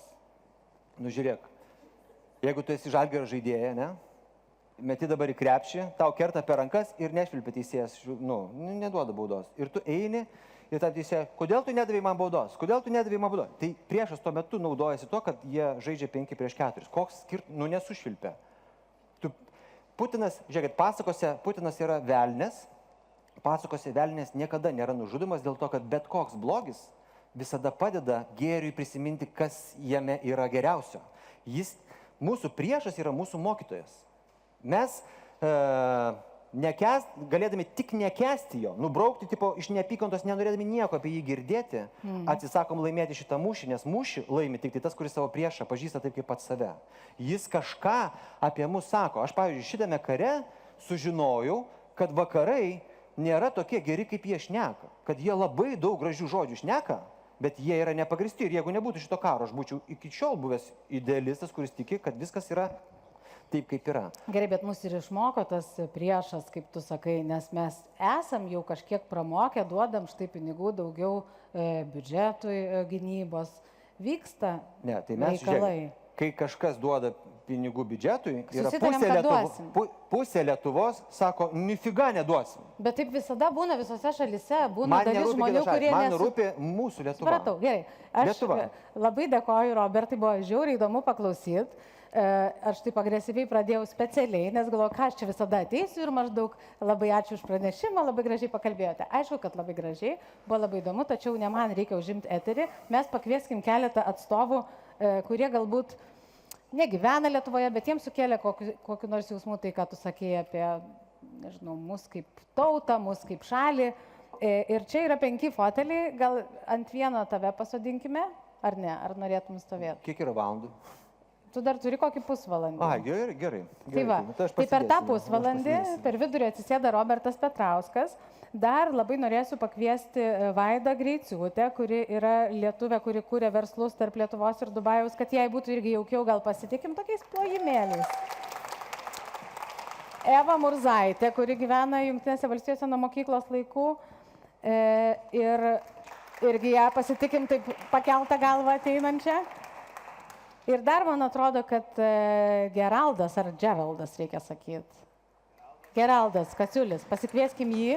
Ir lieka dar 2 kėdės. Ar yra dar kokie nors 2 žmonės, kuriems iškart labai taip sukilo jausmai ir jie taip nori nesutikti su Robertu arba ko nors jo paklausti? Žiūrėkit, galite arba pasisakyti, arba tiesiog ateiti, pasakyti savo nuomonę ir vėl grįžti. Bet Robertai, štai ir pakėlė rankas. Pakvieskim, ateikit. Ir dar štai viena moteris. O tie ateikit ir jūs pasitikim plojimais, kad būtų tokia šiltesnė atmosfera. Tai, kai jūs jau įsitaisysit, kai jau pasakėt, galit ir apleisti šitą sceną ir kiti visi gali ateiti. Tu čia pats viską susimoderuosi. Aš išvykstu, sėkmės, Robertai.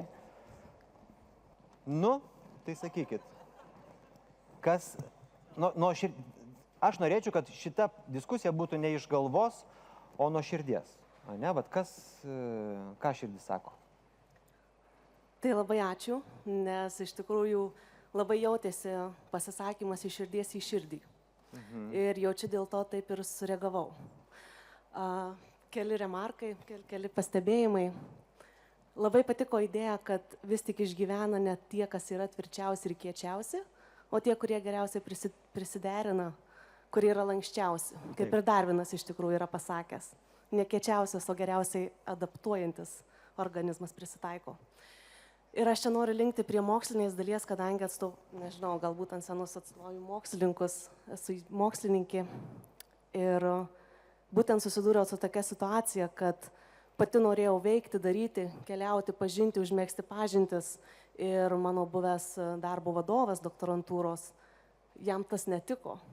Ir iš tikrųjų pati labai atjaučiau Eglei situaciją, kur norint apjungti keletą aspektų gyvenime, profesiniam ir pažinčių, ir lyderystės, ir gavau tokį padavimą. O kodėl jam netiko? Man regis, jam trūko žinių, kaip vadovauti ir kaip užmėgsti pažintis ir ryšius kurti. Ir aš nežinau, kodėl Eglės broliai norėjo nužudyti Žaltį. Jis atmetė jūs, ne? Taip, man tiesiog sudarė sąlygas, kad aš privalėčiau pasirašyti išėjimo sutartį iš doktorantūros tuo metu. Tai va, tai čia. Tas atmetimo momentas yra, ne? Buvo, tikrai buvo. Ir aš žinau, aš taip pat atstovauju matyti ir Lietuvos jaunųjų mokslininkų sąjungą. Ir mes sąjungą turime tikrai nemažai atvejų, kai būtent doktorantūros vadovai sudaro tokias sąlygas, kad doktorantai dėja, bet turi pasitraukti iš savo studijų, turi pasitraukti iš to, ką jie atsineša į Lietuvą, atsineša iš tarptautinių konferencijų, iš tarptautinių universitetų. Aš pati esu baigusi užsienio universitetus ir grįžau į Lietuvą. Bet kadangi aš žinojau, kodėl, mano širdis, mano vidinis užsidėgymas man padėjo rasti galimybės toliau tai tęsti. Neįvyko susitinkimas, ne? Reikėjo per jį perlipti. Bet čia perlipti. iš tikrųjų, aš iš savo patirties, kiek aš žinau mūsų akademinį pasaulį, galiu pasakyti tokią istoriją. Pavyzdžiui, Leonidas Donskis, kas nors žino? Leonidas Donskis, kai tapo tarptautinio lygio žvaigždė, jis kažkaip Kaune visą laiką bazuodavosi, važiuodavo po pasaulį, bet jis pagalvojo, kad jau kai tapo tarptautinio lygio žvaigždė, gal kažkaip būtų gerai pabūti ir Vilniaus universitete, nes Vilniaus universitetas yra, vis tiek mūsų aukštojo mokslo flagmanas, mūsų istorinė tokia institucija, kad tu jau ten pabuvęs.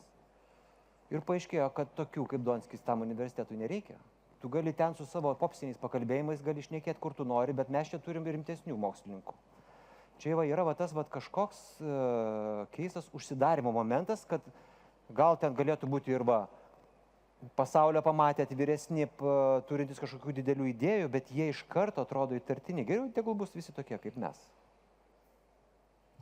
Tai iš tikrųjų tai yra labai liūdna ir vienas iš aspektų, kuriuos aš labai norėčiau, kad Lietuvoje pasikeistų, vėlgi tai yra ne tik Lietuvoje ir su tarptautiniais kolegom doktorantais iš užsienio kalbame, kad jaunų žvaigždžių, jaunų užsidegusių mokslininkų, iš mokslinės perspektyvos, jie nenori.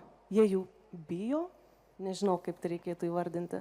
Kaip mes galėtume tai keisti, kam mums kaip jauniems, nežinau, lyderiams, norintiems, tiem užsidegusiam tarpsnių žmonių, kaip mums daryti, ką mums daryti, kaip mums elgtis, gal kas galėtume patarti. Reikia nepasiduoti. Prašau. Reikia nepasiduoti. Nu. Gerai.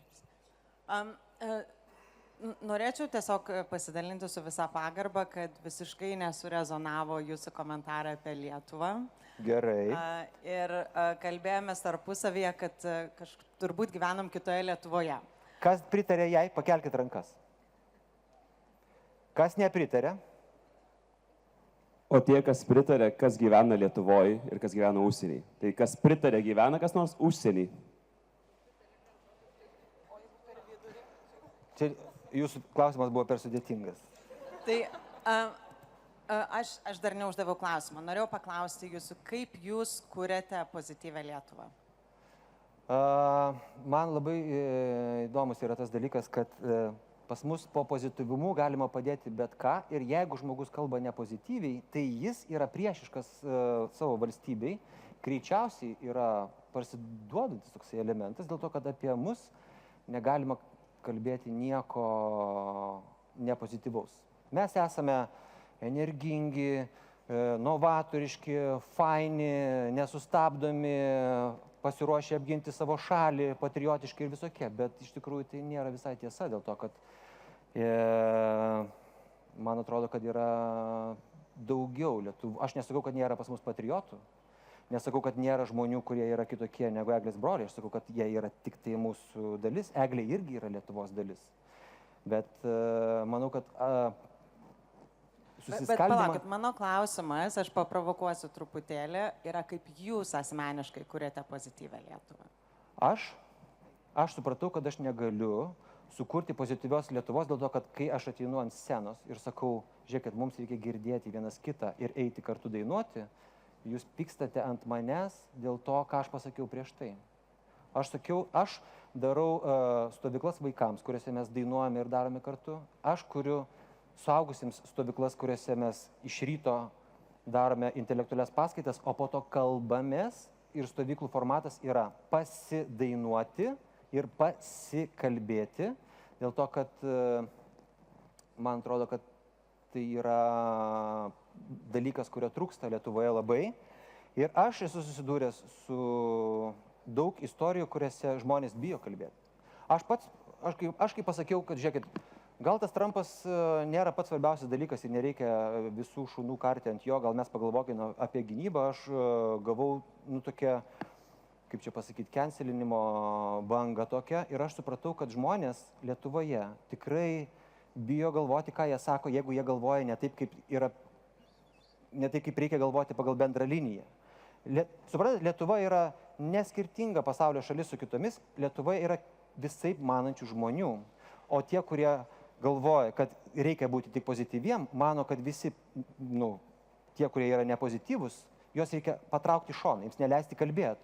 Tasme, nepozityvumas yra žiūrėjimas į veidrodį. Mes turim gausybę ydų, ne tik tai gerų savybių. Pasigirti savimi, pasakyti apie save, kad aš esu labai fainas, yra žymiai lengviau negu pažiūrėti savo į akis ir pamatyti, kad galbūt ne. Bet man atrodo, kad aš taip su apmaudu žiūriu, jūs nežinau, gyvenat Lietuvoje ar ne, bet manau, karas, jis artėja, aš esu istorikas pagal specialybę, pagal, tokį istoriko jausmą, manau, kad tikimybė, kad jis atsitiks, yra daug kartų didesnė, kad neatsitiks. Ir jis bus atsakymas į klausimą. Kai vyks pratybos Zapat 2025 Baltarusijos pasienį ir ten bus keliasdešimt tūkstančių rusų žmonių, jūs matysite nepozityviąją Lietuvos dalį, kuri važiuoja į Maljorką palaukti, kol kažkas čia atsitiks arba neatsitiks. Jie nėra kažkokie, tasme, keisti žmonės. Jie tiesiog nežino atsakymą į klausimą, kodėl reikėtų čia būti, kodėl reikėtų numirti už Lietuvą. Tasme, yra visokių Lietuvų. Ir sakyti, kad viskas yra gerai, tai vadinasi neigti tą visokiškumą. Yra gerų dalykų, yra ir blogų dalykų. Aš šiandieną norėjau pasakyti šituo savo pranešimu, kad mes nesusikalbam. Kad tas žmogus, kuris yra nepozityvus, yra iš karto įrašomas į priešų teritoriją. Suprantat, kaip jeigu žmogus turi kitokią nuomonę negu bendra linija, pastebėkite, kaip vyksta diskusija. Normali diskusija turėtų būti apie argumentus ir žodžius, o pas mus vyksta diskusija taip. Tai tu esi maršistas, arba tu esi trampistas, arba tu esi Kremliaus tenais botas, tasme tave padeda į lentyną iš karto, dėl to, kad tu kalbi ne taip. Tasme, ir su tavim nėra kalbos, o taip neturėtų būti. Man trūksta, tasme, girdėjimo vat šito. Tai vat Eglė norėtų, kad ją girdėtų broliai, o broliai norėtų girdėti Eglę. Lietuvos rinkimuose pas mus yra taip, kad mes balsuojame prieš ir dabar pusė Lietuvos mano, kad valdžia yra bloga ir galvoja, kad už tą blogą valdžią balsavo kvailiai, lochai ir nesusigaudantis bepročiai, o tie lochai, kvailiai ir bepročiai galvoja, kad ta Lietuva, kurie apie juos galvoja, eina jie nafik dėl to, kad jie negirdi mūsų balso. Suprantat, mes turim Lietuvą, kuri yra viršuje, kuri sako, mes gyvenam pačiais geriausiais laikais, kokiais kada nors esam gyvenę, ir turim Lietuvą, kuri sako, mes gyvenam pačiais blogiausiais laikais. Aš nesakau, kad yra teisūs jie, bet aš sakau, kad problema yra ta, kad nėra jokios, net teorinės tikimybės, kad jie vienas kitam paduotų ranką ir pamėgintų pasikalbėti apie tai. Jie lieka prie savo pozicijų. Jie balsuoja prieš, tie balsuoja prieš tuos. Ir mes liekame toje vietoje, kurioje yra tas pats įstrigimas kaip Eglė Žalčių karalienė. Ir va tas mitologinis failas, jis veikia mus net ne dėl nuomonės. Suprantat, jūs dabar sakot, kad tik aš taip galvoju, bet ranką pakėlė, kad rezonuoja daugiau žmonių negu nerezonuoja. Aš, žinokit, su šita tema dariau diskusijas su psichoterapeutais, kurie yra nelietuviai, pavyzdžiui, ne? Šita istorija yra tikra. Tikra jinai yra. Aš jūs girdžiu ir taip pat dalinuosi tiesiog savo įžvalgomis, kad su manimi nerezonavo. Ir manau, kad iš tiesų yra taip pat labai daug žmonių, kurie balsuoja už. Yra labai daug žmonių, kurie susijungia į debatą, kurie išgirsta vieni kitus. Ir nėra viskas iš tiesų taip pilkai.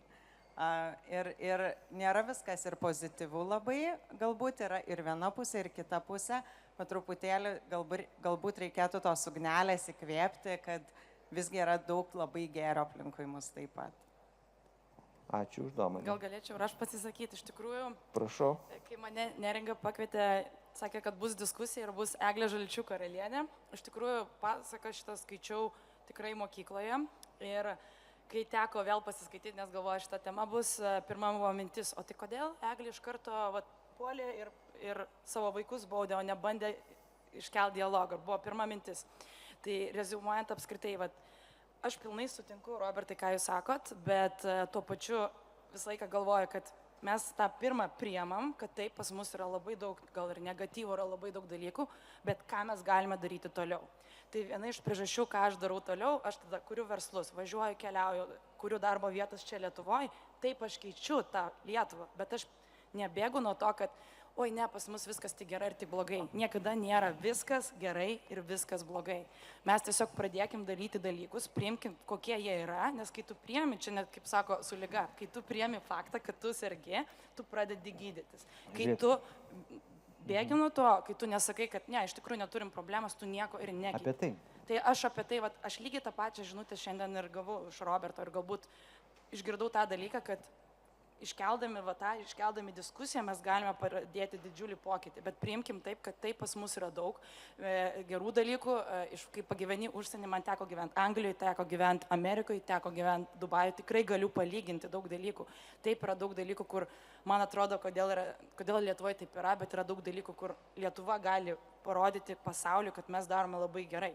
Tai man atrodo, geriau paimkim tą, kad priimkim ir tada eikim į priekį ir darykim kažką dėl tos Lietuvos. Ir man atrodo, visa šita publika šiandien čia ir yra, nes mes norim visi kartu kalbėtis ir daryti kažkokį tai pokytį. Tai mano tikslas irgi yra, kad Lietuva būtų ta pozityvi, bet žiūrėkit, kokia pagrindinė mintis yra.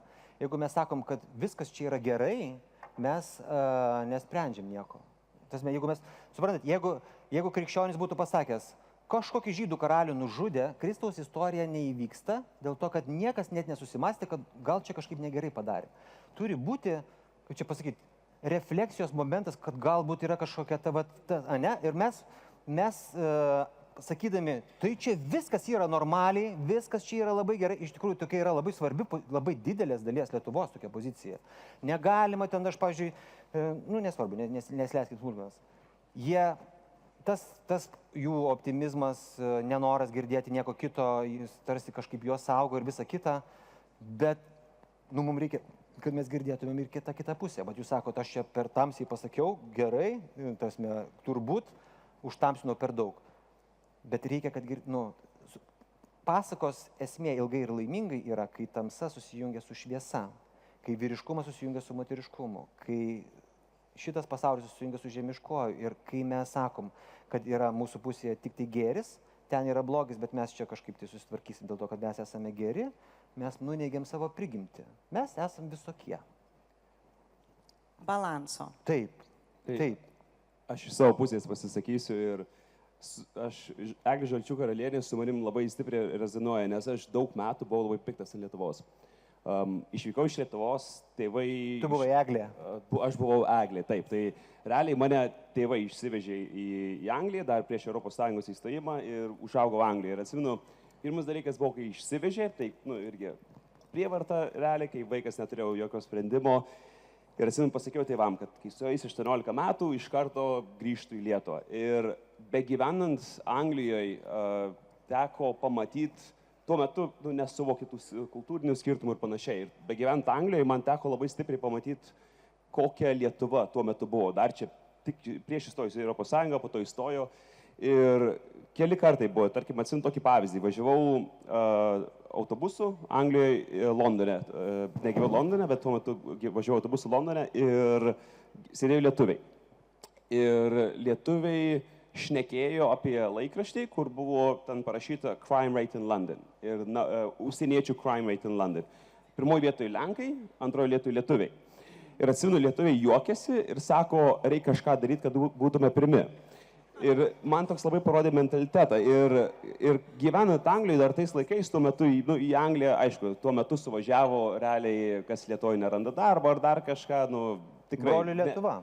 Tikrai ne Lietuvos, kaip sakyt, geriausi žmonės. Ir tuo metu, kiek man teko bendrauti su lietuviais ir panašiai, tai tu matydavai visus tus negatyvumus. Ir tu matydavai, kaip sako, net vieni kitus mėgina apgauti, dar kažką, labai daug pykčio, labai daug pavydo iš visų lietuvių ir panašiai. Ir man gal pasisekė su akcentu ir aš gavosi, net ir savo pasakiau, aš gyvenime nekalbėsiu lietuviškai.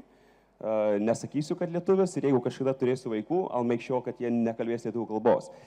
Tai aš buvau labai piktas. Ir jeigu grįždavau į Lietuvą, aš tuo labiau pamatydavau, būdavau visiškai Lietuvoje, niekada nebūdavau welcome grįžti ir, čia užsienietis grįžo dar kažką pašaipos, nueini į parduotuvę ir Agnius ką minėjo, tai seniau dar sunkiau būdavo grįžti ir tu matai parduotuvėje tik tais piktus veidus ir visi piktai bendrauja, tau išlieja savo negatyvumą ant tavęs pačio. Ir aš suprantu, šalyje buvo labai daug pykčio. Tačiau tuo metu, kaip aš apsisprendžiau, viskas Lietuva niekada, bet galbūt tas toksai, ką aš nekama, kur turi būti tas visas augimas įvykti ir panašiai, ir turim reflektintis ant savęs, nes ultimately, kai mes sakom, ten visi pikti, tai mes pikti, kaip šalis. Ir atsimenu tada, kai man jau gal buvo 20 keli metai, tuo metu visiškai su lietuviais jokiais nebendravau, Anglijoje Lietuvą grįždavau kartą gal į kelis metus aplankyti šeimos ir panašiai. Bet atsimenu, kai pradėjau studijuoti universitete ir panašiai, ir kažkaip gavosi, kad su keliais žmonėm bendravau, kurie labai savo didelės communities laiko. Aišku, ten Indijos communities labai stiprios ir panašiai. Ir man toks visada būdavo kaip pašaipimas, kad o tai kodėl tu pats tada nemėgini aukštinti savo tos community, kodėl tu pats kažką nemėgini daryti, o tik bėgi nuo to. Ir tai labai reflektavosi ir gal užtrukau dar keletą metų, kol galiausiai pagalvojau, va, tada gal pačiam reikia kažką daryti. Ir pradėjau grįžti į Lietuvą, pradėjau matyti to tokio pozityvumo iš šalies, kad juda tinkame linkme. Ir tada kažkaip nusprendžiau, kad, tuo pykčiu nieko gero nebus. Ir gal, unlike pati Eglė Žalčių karalienė, aš pagalvojau, geriau pradėti embracing tą dalyką ir pradėti nuo savęs, nes visas toks dalykas patampa labai poisonis ir visi tą patį pradeda. Tai, ir taip viskas įsirituliojo, kad truputėlį geriau. Taip. Bet ar yra kažkoks toks jausmas, aš, pavyzdžiui, kai būnu išvažiavęs, grįžtu į Lietuvą, tai jinai tokia, kokia buvo, tokia ir yra. Ar tau yra jausmas, kad tu tarp tų lietuvių, kurie čia visą laiką būna, kažkoks skirtumas tarp tavęs ir tų, kurie čia būna visą laiką? Ar nėra? Tai labai įdomus faktas. Aš manau, čia yra tam tikri lietuviai, kur ne tiek adaptuojasi.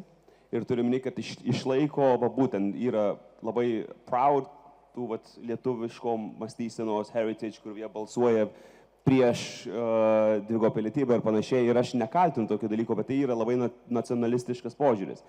Ir tada yra žmonės, kurie suvokia, kad, reikia mum lietuvių prisitraukti ir iš užsienio, reikia ir užsieniečių Lietuvoje. Ir tu kai supranti, kad šalis išaugtų, reikia indėlio iš viso pasaulio. Ir tas visas pasaulis patampa knowledge. Ta knowledge patampa power Lietuvai. Ir Lietuva patampa daug stipresnė šalis.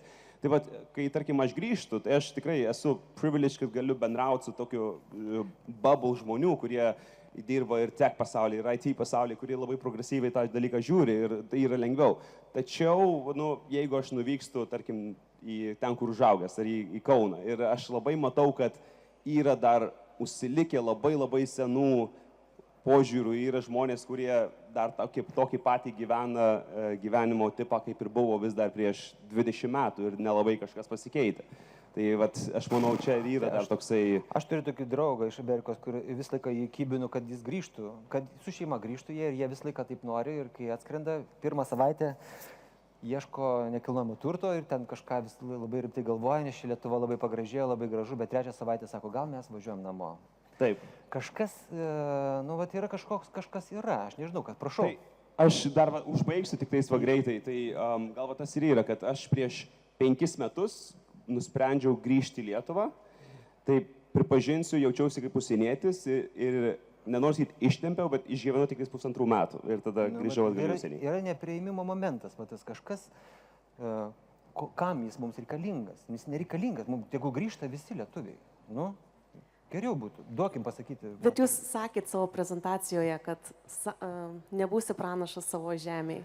Ir tas iš tikrųjų jaučiasi. Bloga patarlė. Čia yra bloga ir mums reikia tai keisti. Savo lyderius reikia gerbti. Jeigu jūs pažiūrėsit, šiaip iš tikrųjų, tai demokratinėme pasaulyje lyderių nėra dėl to, kad mes laikomės lygiavo. Prašau. Paskolinkit kas nors mikrofoną. Jo, būtinai.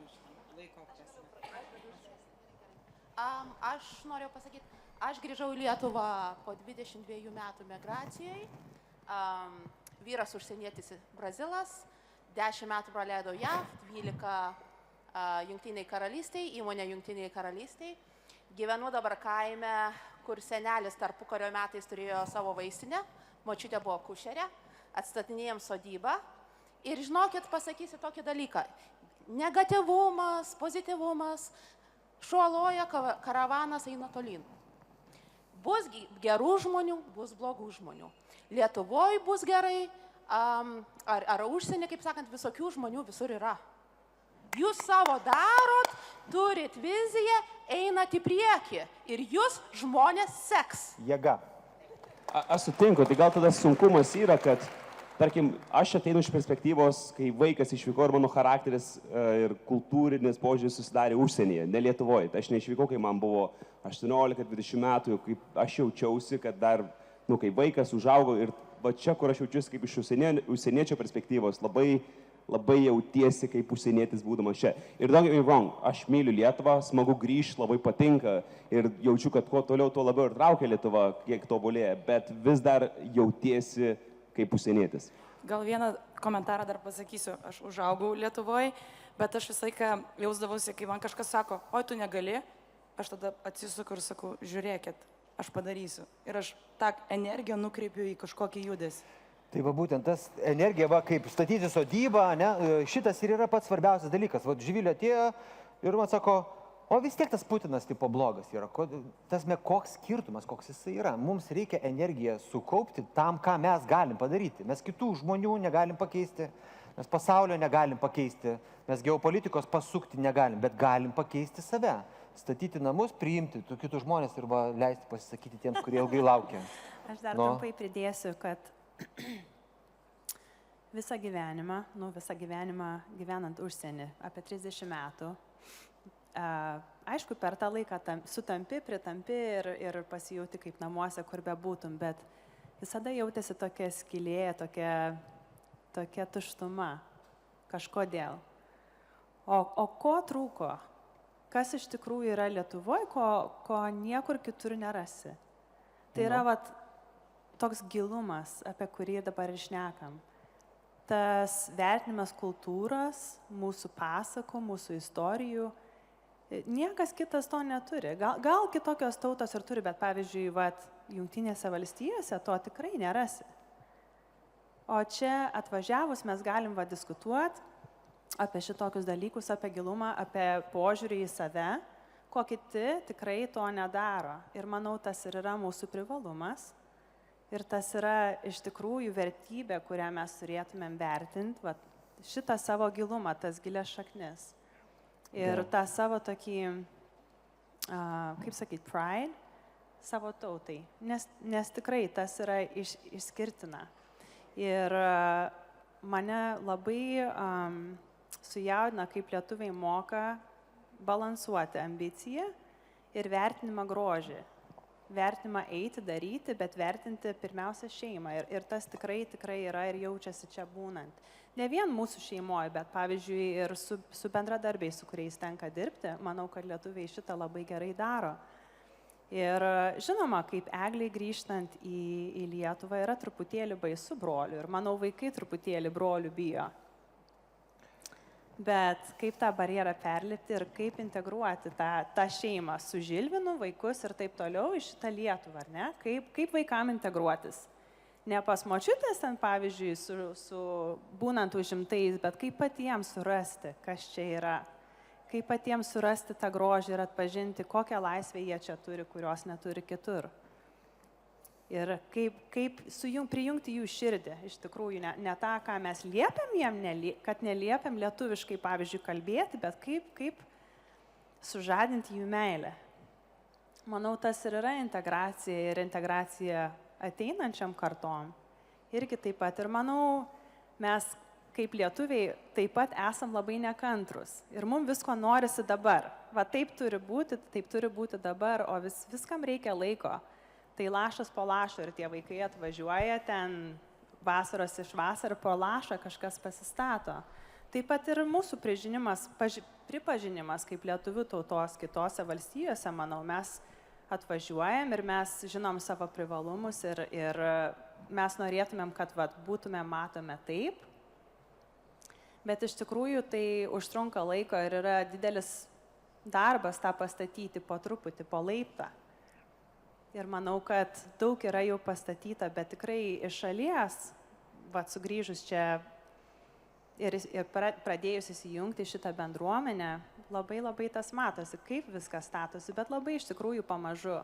Ir ar mūsų kartai tas pavyks, ar bus mūsų vaikam dar nelabai aišku, bet mes nepasieksim nieko labai greitai. Aš tai norėjau pasakyti, labai ačiū už komentarą. Norėjau tik pasakyti, kad iš Eglės Žalčių karalienę pasirinkau ne kaip literatūros kūrinį, o kaip kūrinį, kuris yra mūsų tautos dalis maždaug 10 000 metų. Jei yra maždaug 10 000 metų, jinai yra paleolito laikus siekianti istorija, kuri kažkada iš lūpų į lūpas ir todėl joje yra kažkas, kas lėtai juda. Ir labai gera buvo pastaba apie tai, kad mums kartais atrodo, kad mes norėdami būti normalūs, turime pasidaryti kaip kiti. Broliai sako, ne, tu būk lietuvis, ne? Ir sudeginsiu, jeigu būsi netoks kaip lietuvis. O mums reikėtų kažko, kad tas žmogus, kuris tampa pasaulio piliečių, gražiai kalba angliškai ir turi kažkokių kitokių charakterio savybių, yra atviresnis, kai grįžta į savo sodžių, galėtų padainuoti kartu lietuviškas dainas ir išvažiuoti namo. Ir niekas nesusipyktų. Jis gali būti kitoks, bet jis jaučiasi namuose. Broliai jį priėmė, bet leidžia jam daryti tai, kad vat šito reikia. Žinokit, ir man atrodo, mes kalbam apie kažkokius sudėtingus dalykus, bet žinot, kas yra tęstinumo linija? Daina kartu. Jeigu mama uždainavo dainą ir tai dainai namuose gali pritarti jos dukra ir jos mama ir 3 kartos dainuoja tą pačią dainą ir ją žino, viskas su ta šalimi yra gerai. Bet jeigu dukra pravažiuoja ir sako, we don't sing those songs anymore, tai tada nutrūksta, prašau. Labai ačiū, Robertai, už pasakos formatą. Aš tuoj perduosiu mikrofoną. Noriu pasidalinti savo patirtim. Važiavau į Daniją kurti televizijos laidos apie Danų laimę. Kadangi pagal indeksą ilgus metus Danai buvo laimingiausia šalis pasaulyje, tai norėjau parvežti lietuviam patarimų, ką mes galėtume savo pritaikyti, kad būtume laimingesni. Ir beje, sutrumpinsiu aš savo tos interviu visus, nuvažiavau į Hanso Anderseno muziejų ir bandžiau išsiaiškinti, apie ką Danų pasakos, kaip jie tėvai skaito pasakas vaikam ir kaip jie aiškina. Tai Undinėlė beje yra ne apie nelaimingą meilę, bet apie tai, kaip žmogus negalėjo priimti savęs tokio, koks yra, su uodega. Tai apie tai tėvai šneka su vaikais, kad tu turi save mylėti tokį, koks tu bebūtum. Ir dar išsiaiškinau vieną dalyką, tokį esminį skirtumą, kad tai yra religinis skirtumas. Katalikai mes ieškome kaltų. Mea culpa, mea culpa, mea culpa. O tuo tarpu Danai, protestantai, būdami, jie neieško kaltų, jie sprendžia, ką kartu kaip bendruomenė gali padaryti kartu. Tai toks ir kvietimas. Egliai leisti, jos nenuteisti už tai, kad jinai nori būti kitokia. Tai tokia ir paralelė. Tiesiog jos nenuteisti, kad jinai vietoj kojų nori turėti uodegą ar atvirkščiai. Apie tą. Prašau. Sveiki, norėčiau pasidalinti istoriją savo. Tai 13 metų gyvenau Anglijoje, dabar metai kaip grįžus Lietuvoje. Tai prasidėjo kaip vidurinis pašnekovas, nežinau vardą, bet susipažinsim. Man tas pats buvo, nenorėjau bendrauti su jokiais lietuviais, nes tą patį girdėdavau tūbo traukiniuose. Bet labai pasikeitė viskas, kai būtent atėjau į LCLC bendruomenę, kur Vilma buvo ilgą laiką vadovė. Tai buvo social ketvirtadienio gathering ir ten buvo tiek daug nuostabių lietuvių.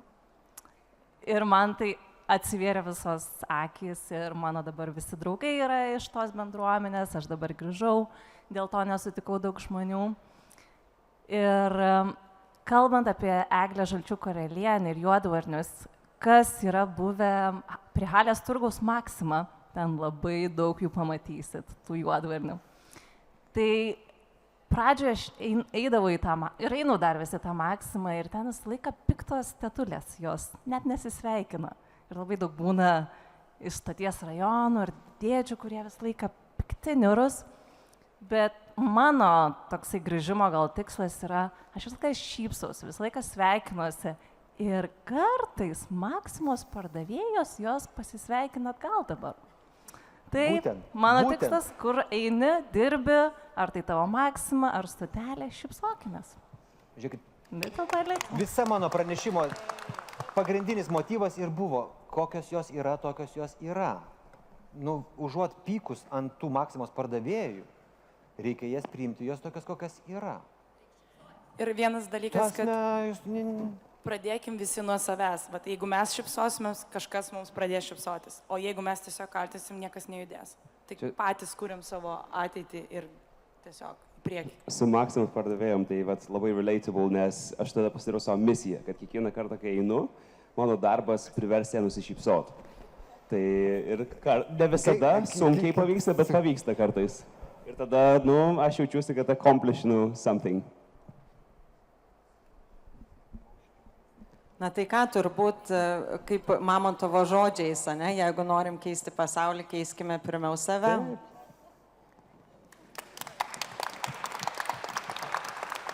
Ačiū visiems. Taip gražiai kažkaip apibendrinom ir jau šviesiai, jūs tokie vis tiek liūdni išeinat. Neliūdni, o kodėl? Gerai, padėkokim jiems griausmingai. Ačiū, buvo labai įdomu ir man atrodo gerai, kad pasidarėm tokį mentalinį pratimą. Ir jau žinau, kad yra kas labai laukia pabaigos, kad galėtų eiti bendrauti, bet pakvieskim Neringą ir ji pasakys, kur mums būti ir kaip toliau čia drauge egzistuoti. Tai Neringa, Global Lithuanian Leaders vadovė, ją pasitikit dar kartą, nes ji čia viską suorganizavo, paplodami ir padėkodami jai. Ačiū, Živilė, bet tavęs čia viskas irgi taip smagiai nebūtų praėję. Ačiū Robertui. Sutinkam ar nesutinkam, manau, kad yra gerai, jeigu kažką mumyse sužadino. Man tai įstrigo iš tikrųjų iš Roberto pasakymo, kad herojus, jeigu nori kažką pakeisti, turi leistis į kelionę. O čia esantys žmonės, man atrodo, leidžiasi kiekvieną dieną į keliones ir manau, kad mes esame išskirtiniai ir gyvenam toje Lietuvoje,